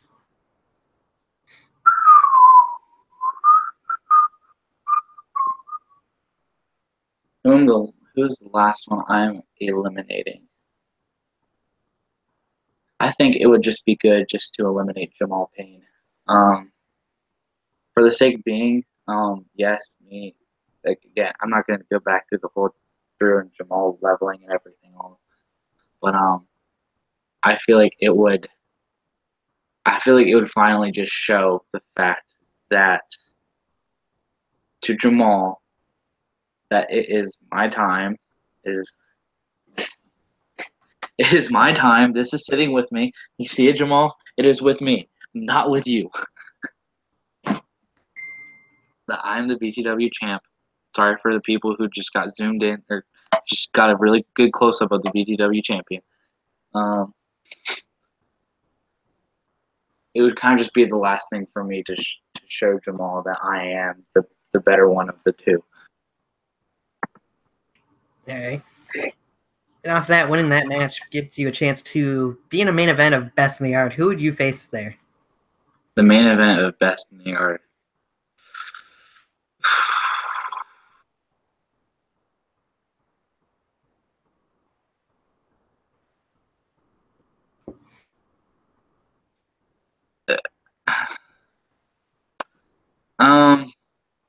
Who would I want to face in the main event Best in the Yard? You know, I really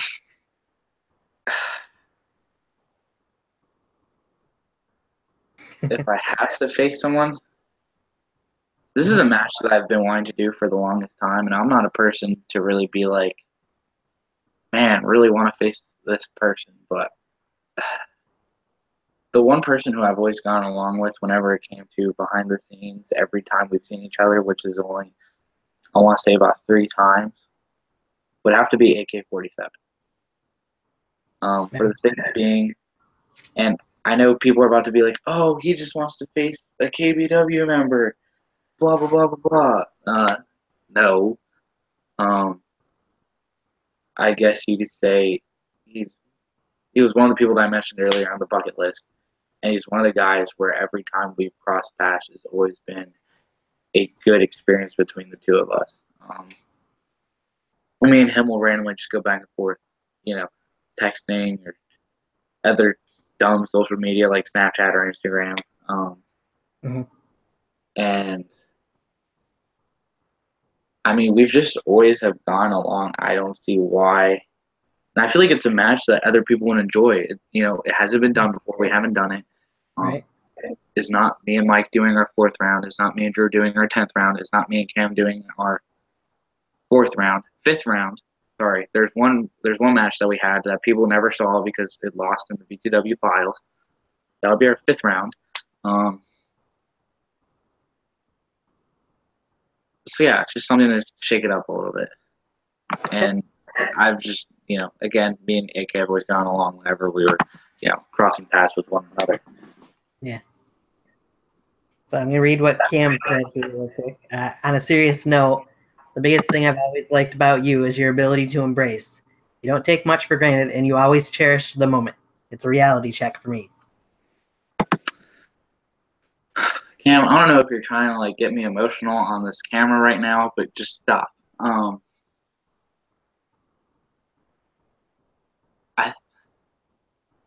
And this is kind of just going back to the personal, not personal, a little bit of my back life. I did. I don't.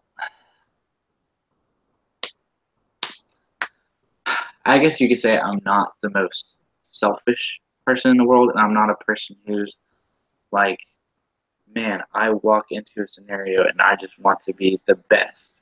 Man,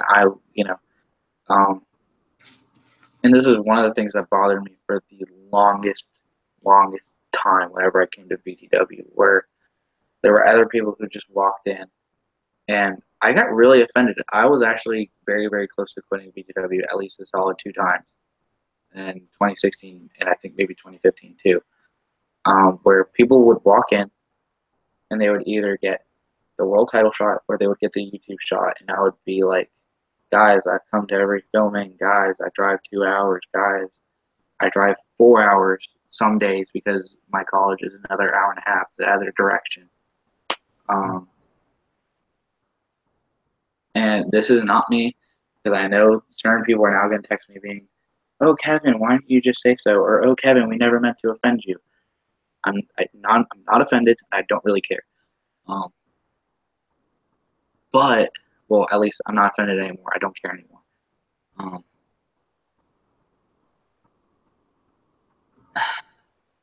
Working hard is what made me the person I am today. If I were handed something, it would not feel the same for me. Right. And there have been those people who have walked into other companies and, the second week in there, they're already holding some kind of title. Did they work hard for that? It's only their second week in there. I don't think they worked that hard for it. Yeah.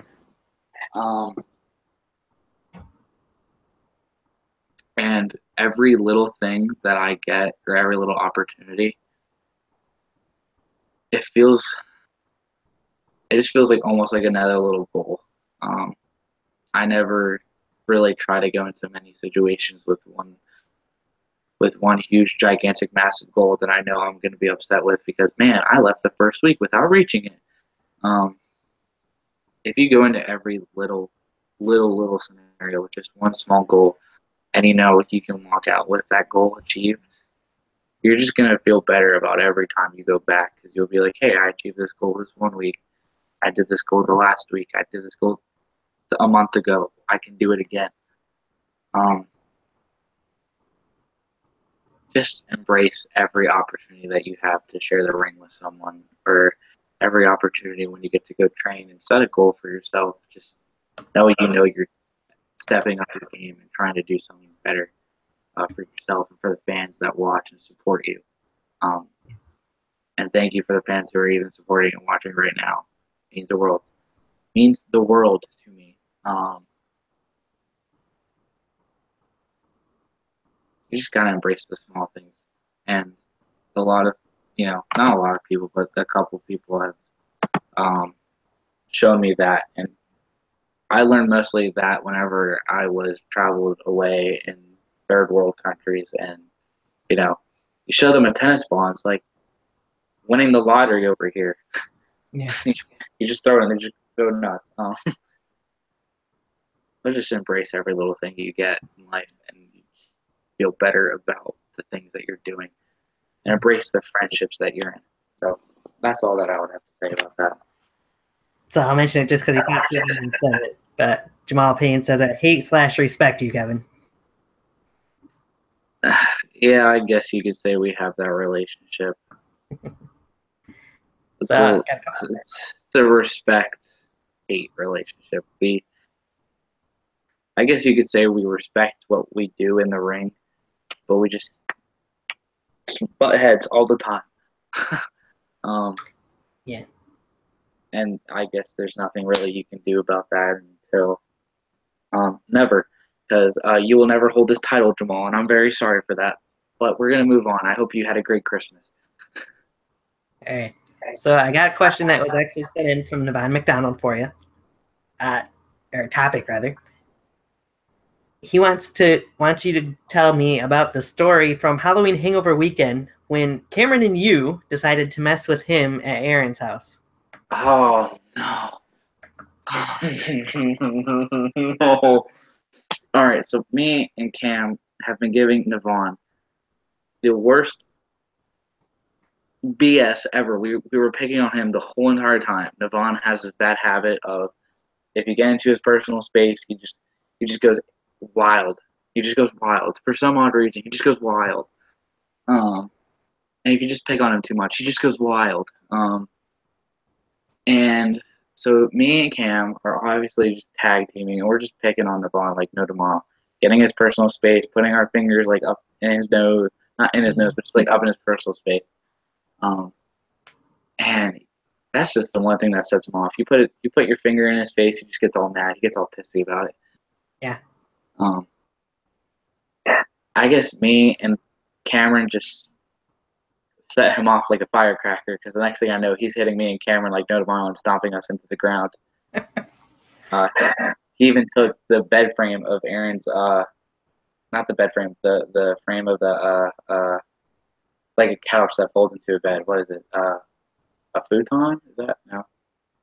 What, I forget what it is. But anyways, he grabs it and he's hitting us with a metal frame. I kid you not. He's beating us with it in the hallway. And then let's see what happened after that. He kicked me in the face. He threw Cameron on me. He grabs Cameron by the foot and drags him down the hall like a freaking horror movie. Like, you see Cameron like clawing, trying to get his way out.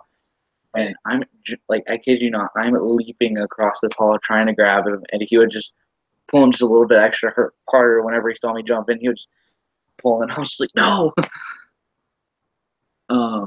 And then at some point, you just see Cameron and Yvonne disappear into this room, and whenever you open the door, you see Cameron like just sitting in the corner, and Yvonne's going, "How dare you do this to me, Cameron?" He's like yelling at him, and then whenever I open the door, he's yelling at me.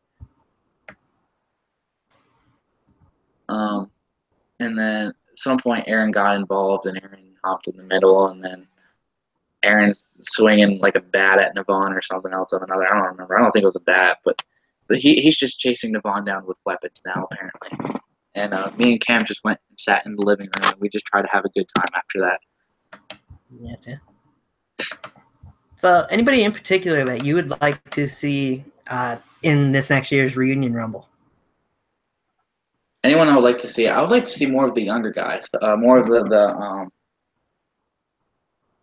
more of the DBW crowd, the former KWA crowd. Like, I would like to see Stryker. I would like to see Adam. There's another one in my head who I really, really wanted to see. Kind of the guys who were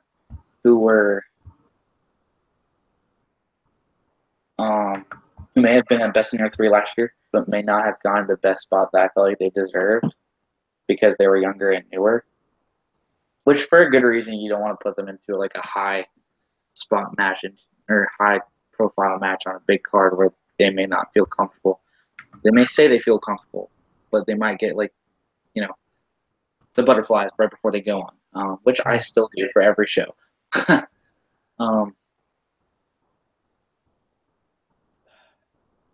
kind of like the DBW crowd, I know everyone's going to want to see KBW come out, which I have nothing against KBW.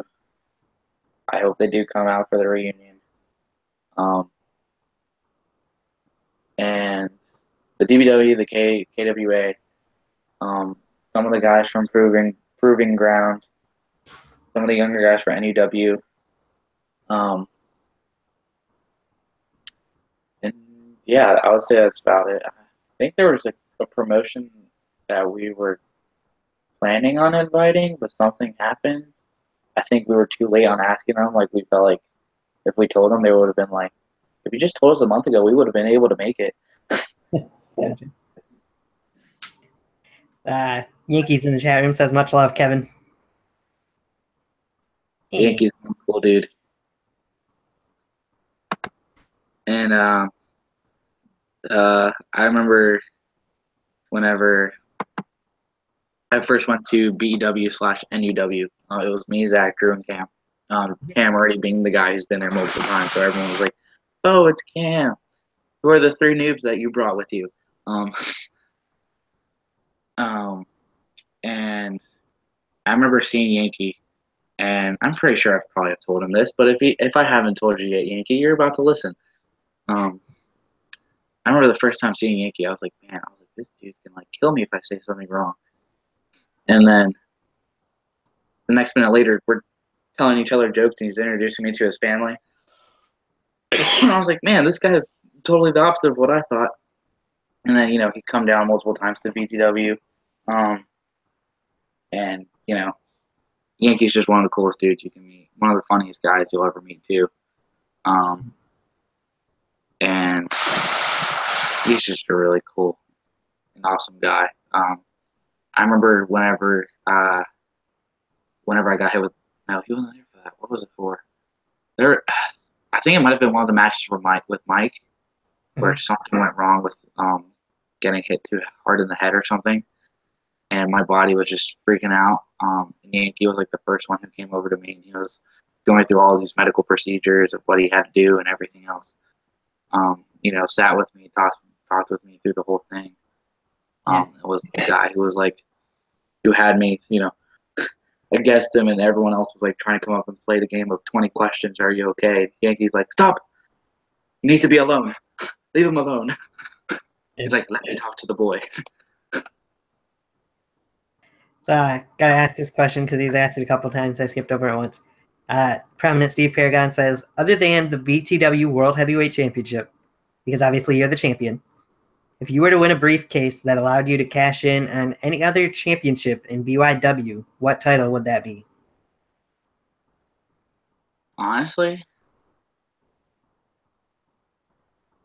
I would say out of our community, I'd want the DBW one, the DBW World Heavyweight Championship.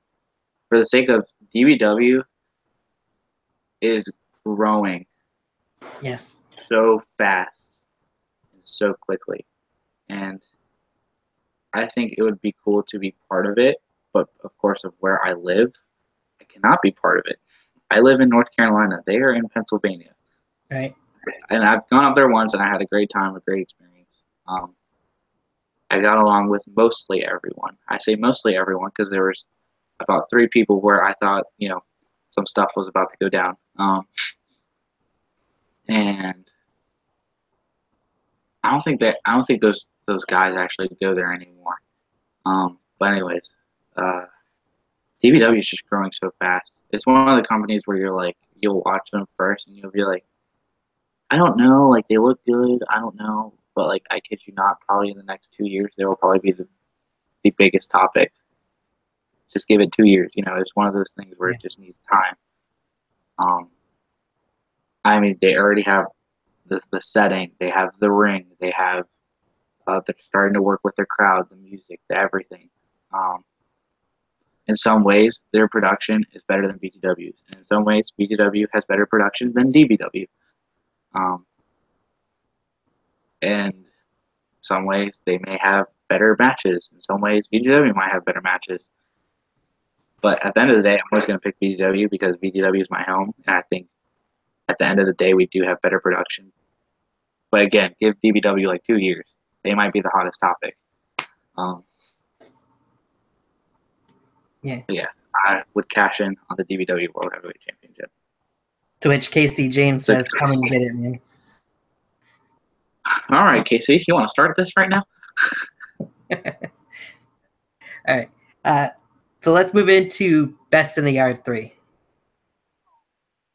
What was your take on the whole setup to your match with Victor Van Pelt? Oh, man. He's one crazy. No, I'm just kidding. He's not crazy. He's a really, really cool kid, and I have a lot of respect for him. I really do. I think building into it, there was a very. I don't know if you guys hear that, but my whole family's like sick, so I'm just like locked in this room. I'm just like, I'm not trying to get sick. My whole family's like sneezing outside the door right now.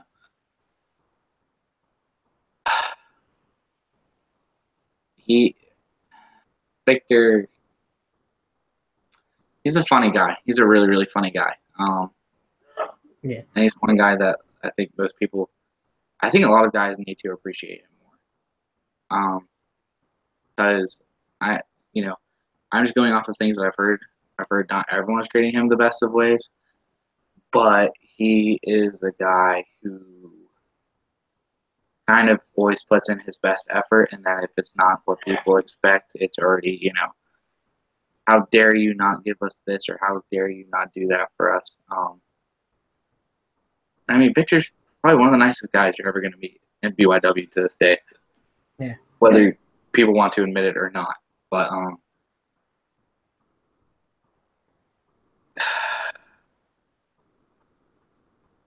kind of going into the build for Best in the Yard, I think we were both just wanting to do something different, something that we both haven't really done too often, which was we're going to make people laugh. We want to make people laugh really, really hard. That was our goal. And I think a lot of people did. And it was a really, really cool experience because it wasn't so much of like a serious attitude. Because if you watch Best in the Yard, that was the whole entire show, except for that match, was serious. Oh, we got to be better than this guy. ah. We're just like, we want to set a different tone for the show. We want to make people laugh. We want to make people enjoy and go through a different emotion for the match instead of the typical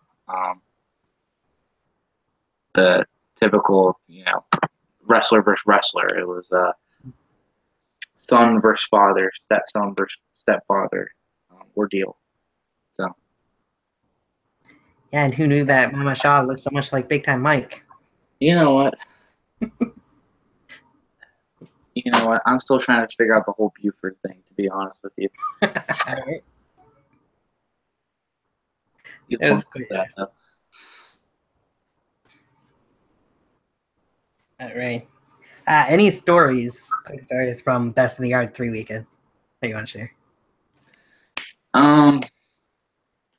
So me, Cam, Drew, and Mike, of course, us four, always hanging out. What a shocker.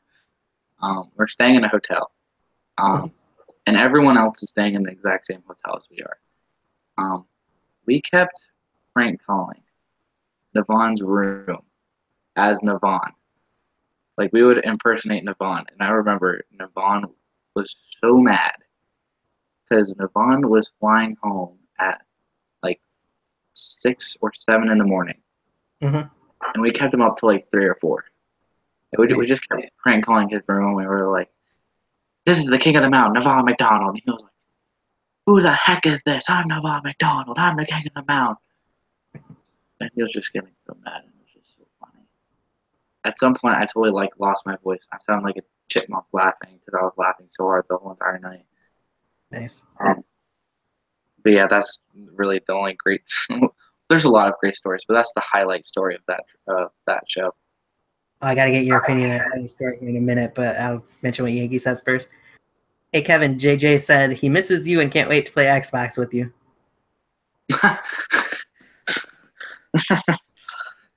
We will do it again one day. So, your take on the D-Lock and Navon Macdonald skirmish, I guess you could say, from Best in the Yard 3 weekend, if you were there for it.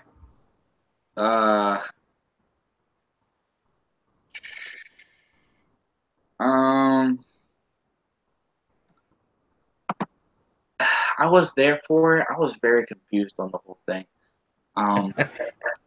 Because I remember we were. It was the day after Best in the Yard, and we're just sitting there while watching the Best in the Yard shows on the TV in the building. We're all sitting there, we're all watching, and then we hear this weird knock on the garage. Right. And the next thing we know, Chase lifts up the garage. He goes, "Guys, D-Lock and Navon are fighting." And we're just like, "What?" And we look out, and they're beating the living crud out of one another. And I was like, "This is not a match. This is not for a promo. No one has a camera. They're just beating the ever living crud out of one another." Right. And then you see Navon start setting up for a table. I was like, "What?" I was like, "This is not for anything." I was like, "You guys are just beating the crud out of each other to beat the crud out of each other." Not to mention, D-Lock took off his belt and started hitting Navon with it. And I was just like, "What are you guys doing?" I was like, "You guys are going a little too far right now." And then at some point, we all just took it as a joke. Everyone started jumping in. I think even at some point, Drew jumped through the table just because he was like, "Yeah, I'm going to ruin their fun." I actually don't think he even No, I think he did. I think he just jumped up and just was like, "I'm just going to break it." Because poor them. Yeah. Jumped up and just we might have hit it with something to break it. I don't know. I just remember Drew was just like, "I'm going to ruin their fun."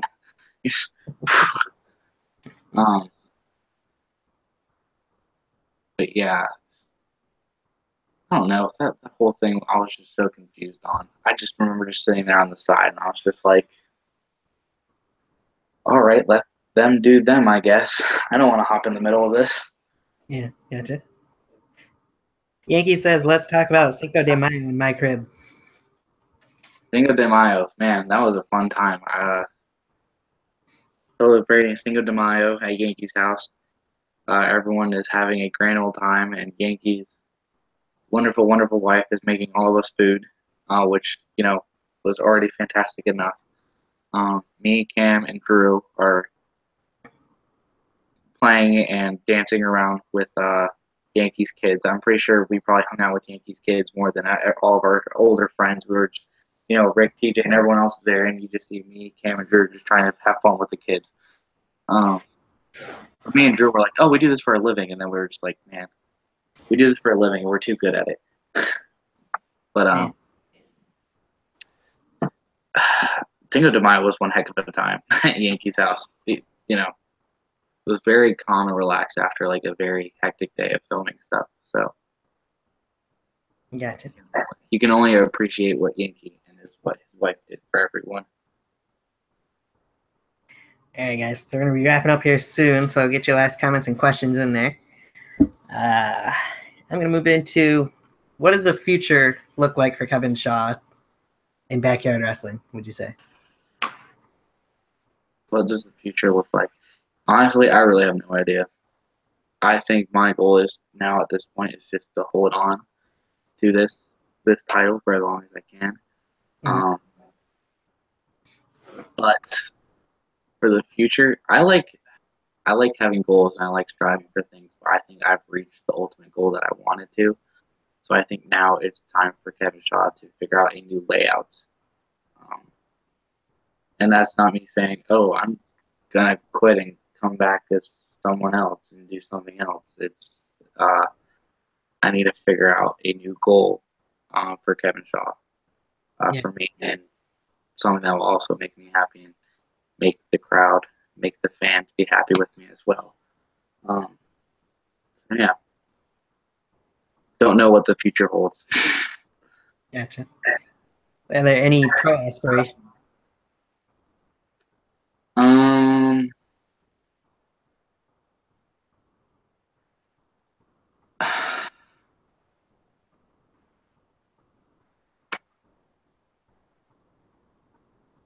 Not really.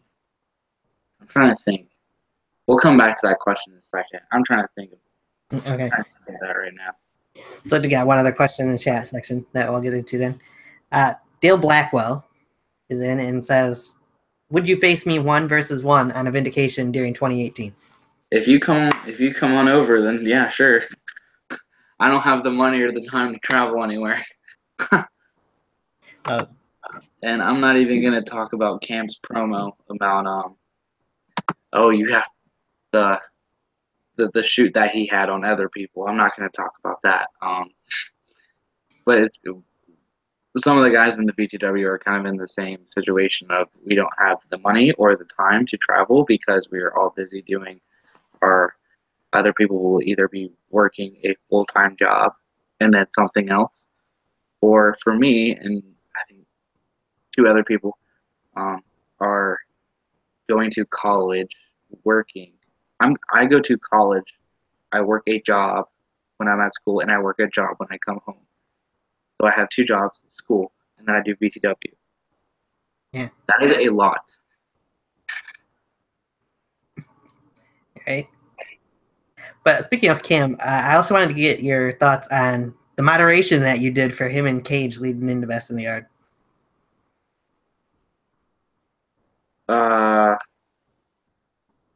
The moderation. It was an interesting sorry, someone was texting me and it was bothering me. But the moderation, it was definitely an interesting opportunity. Gosh, why are you people? I hate people. Hate people. The moderation with Cage was a very, very cool opportunity. Did I know I was going to do it? Not really. I was more of asked a couple of days in advance, where it wasn't even asked. It was Cam going, "Hey, Kevin, you're gonna do this for us," and I was just like, "I am." But it ended up being a really, really cool opportunity, and it was nice being able to talk to all of the guys after and everything else of another. But the moderation experience was really, really cool. It was a great time. Very nice. And it was interesting listening to Cam because he's not PG at all. No. No, he's not. And he wanted me to keep it down the line. And he told me that before. He was like, Kevin, you're just going to call it down the line. I went, okay. The first thing he does is start cussing at me. And I was just like, Cam, just shut up. Like, what are you doing? All right. It was definitely something different and something you don't see in backyard wrestling really, but it was enjoyable to watch. It was something else of this world. Right. So, okay, so this is the last chance. Anybody got any questions or anything out there? Go ahead and put them in. I got one or two more I'm going to ask here real quick. What are your thoughts on Dustin Reagan's sudden change of character since his casket match with the Last Emotion Novin? Oh, boy. The Dustin and Ovid match. I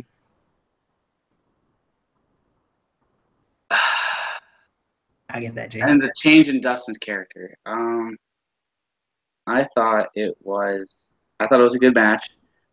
I hate people. They need to leave me alone. I'm flipping my phone.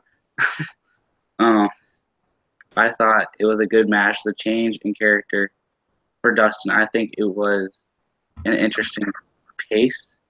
And I think it was something that Dustin's been wanting to do for a long time. You can tell he seems a little bit more comfortable with this new character that he does. It's a little bit more quiet, and he kind of just expresses everything through his body language, which Dustin does very, very well. So all the props to him for that. Oven match. It was a gruesome match. It was very intense to watch. It was very hard to stand there and just watch. It was terrifying to watch. That's the only words I can really think of. Hang on. So, Jay Joker says, Kevin, metal forearm. Yes, the weird story that I was talking about earlier with him was he has a metal forearm.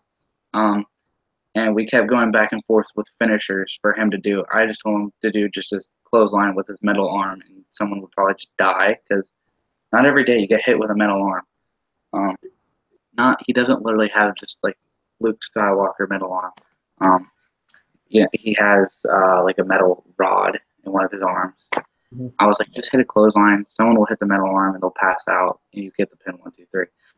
But that's the weird thing that me and him kept talking about. We just kept talking about finishers, and I'm not gonna lie, I was kind of jealous at first. I was like, that's actually really cool. And then I was like, you know what? You probably had to have something happen for some reason for you to have a metal rod in your arm.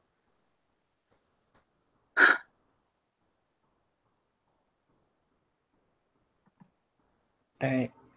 And by the way, I'm gonna go back to the other thing.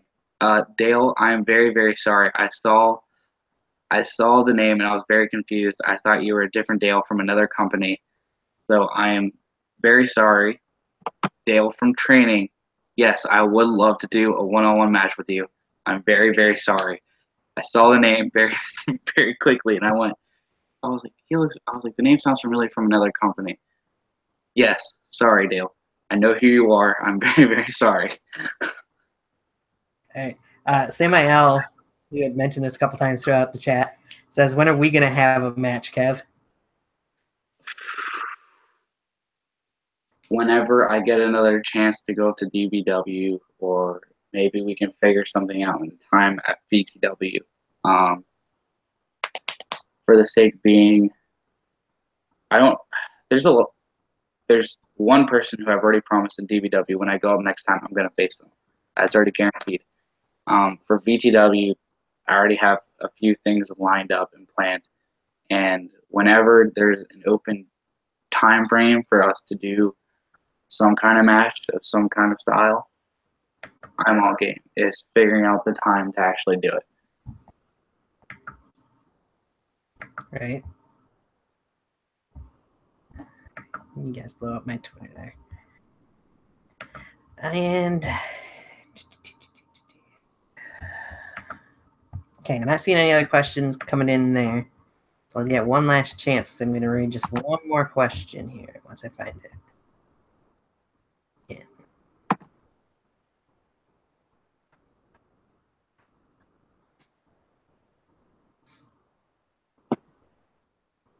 So we kind of touched on it a little bit, but what were your thoughts of your longtime friend Drew Hood and Novin's rivalry leading into Best in the Art 3 and finding out the background story of Novin?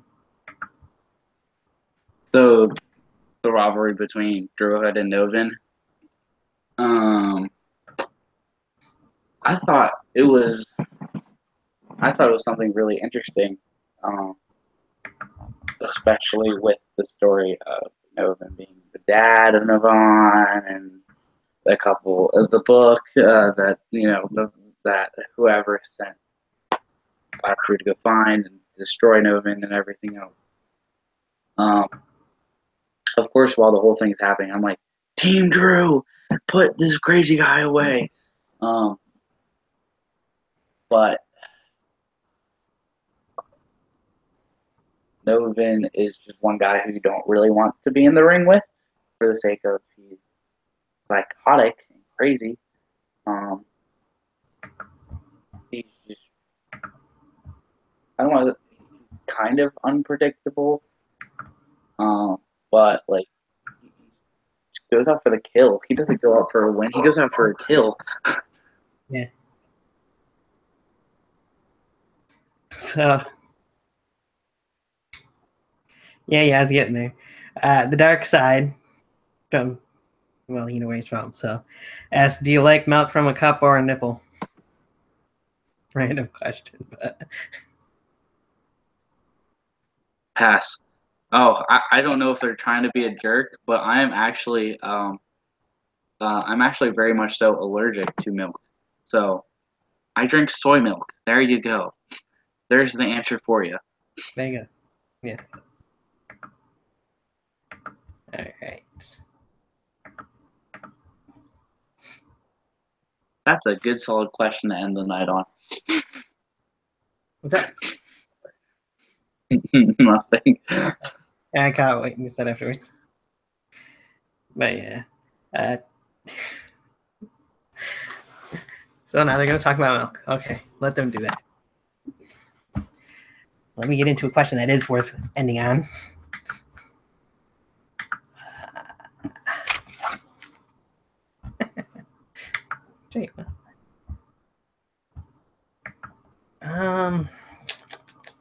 No Dark Side Wrestling. No, it's not from there. I get mine from usually Walmart or sometimes a store called Aldi's.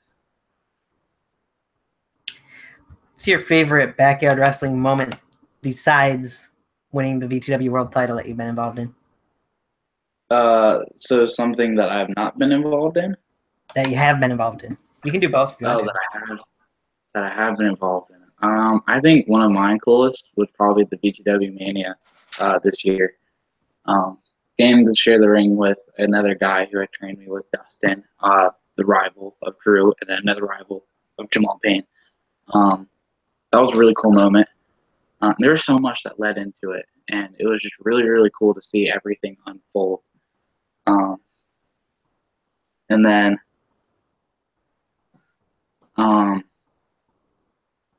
I think something that I was not involved in.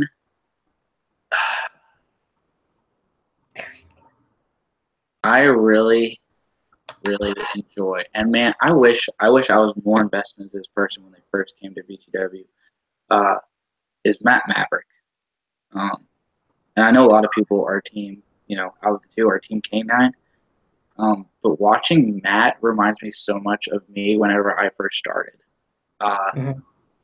Undervalued, underappreciated. He has his fans, and I know people are like, Kevin, that wasn't you whenever you first started. No, it's because Matt's better than me whenever I first started. Matt's actually really, really good, and he's getting the proper training that he needs right now. Whereas I didn't get proper training until earlier this year. and just some guidance tips throughout the upcoming years. But man, like Matt, I don't know why Matt reminds me so much of me, especially with the whole canine factor too. Whenever I first started into wrestling back in CCW, and Drew would tell you the exact same thing. There was a guy, it was me and Alex who first started CCW at the exact same time because me and him were both really, really good friends. The people who were trying to decide who would be the better between us two, everyone picked Alex. And Drew picked me. Whereas right now, everyone's in Canine, where I'm like, Matt, I was like, there's nothing wrong with Canine. I love Canine to death. Probably one of the coolest dudes. But it's like looking back, like I look at Matt and I'm like, man, this is me 3 or 4 years ago, whenever I first started. So now after I say that, I know I'm gonna hear, man, I'm Team Matt, or man, Matt's the cooler one. No, be a fan of K9 too. That's not the point of this. Right. Because they're both great guys. They both deserve whatever they have coming to them. I just wish that I was more involved whenever Matt first started coming in, instead of just being the guy who I would just watch him here and there. I think one of the things that really opened my eyes was whenever we were doing the training and we were just talking and we were going over certain things that we both wanted to do in matches. And I was like looking at him and I was like, he reminds me so much of me whenever I first started this. So if Matt's watching, yeah, there you go, Matt. So if I ever like give you a weird like look during training or you're in the ring, because I'm like, man, that was me a couple years back. Yeah. All right. So is there any other topics or feuds that you want to discuss before we close out the show here? I think I'm all set.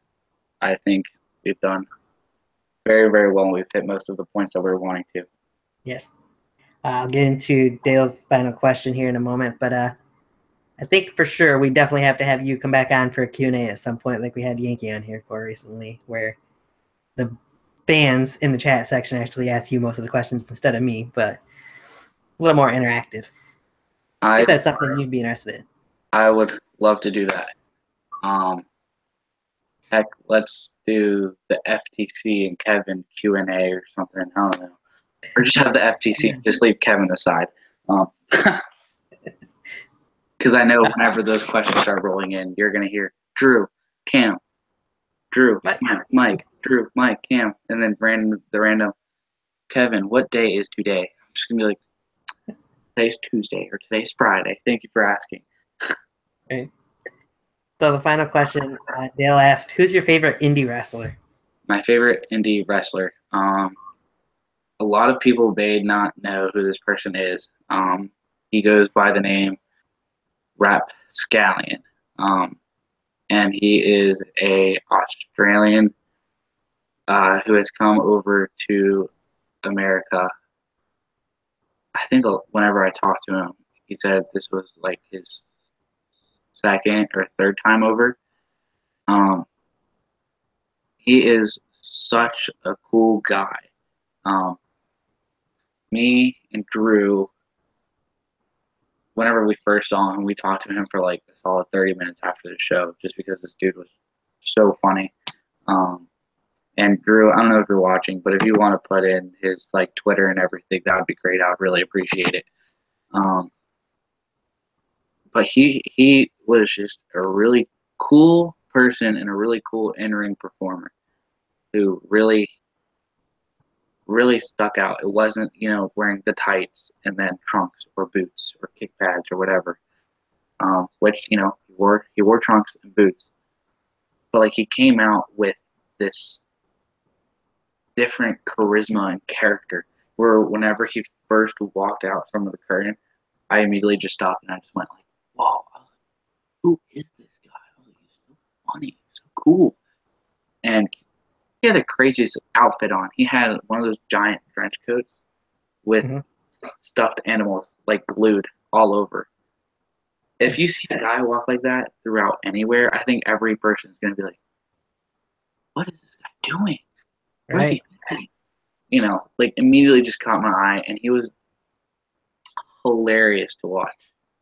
Hilarious. Um, and I remember the very end of the match, he lost, and he's like dangling on the ropes, kind of like how Zach did for the vindication. That he had there, and wherever he's like holding on to the top, and he's like hanging out. Right. I remember he was doing that, and he was like a solid foot off of the ground, and he randomly just lets go and just falls on his back onto the ground, pure cement. And I was just like, "Oh my God, are you okay?" Like we're sitting front row. I'm like, "Are you okay?" And he's just like, "Ugh, my hair. I don't have hair." And he's just like rolling off and crawling somewhere else. I'm just like, that was the funniest thing ever. Nice. Drew did put in it's at full rap scallion on Twitter. Mick Moriarty, sorry if I'm pronouncing his name wrong, is the friggin' man. Y'all need to check that man's work out. Too good. Yo, it is hilarious. Where we watched him was a promotion called CWF. And I've listened to two of the podcasts that I'm aware of that he's done. And NXT is trying to figure out their thing, or WWE is trying to figure out their thing with Australia, to do whatever promotion there. And they did tryouts over there apparently. And he was one of the few guys I was able to go and actually try out. And he's hoping for one day he gets a call from NXT and they go, "Yeah, do you want to come and be on the roster?" And whenever he finally gets that call, I know I'm probably going to be the biggest loser at home going, "Yes, he did it." Just because, man, just watching his stuff, it's so cool just to watch people like grow from. And he actually used to do BYW. He did BYW in a playground, like with slides and the whole place, that thing.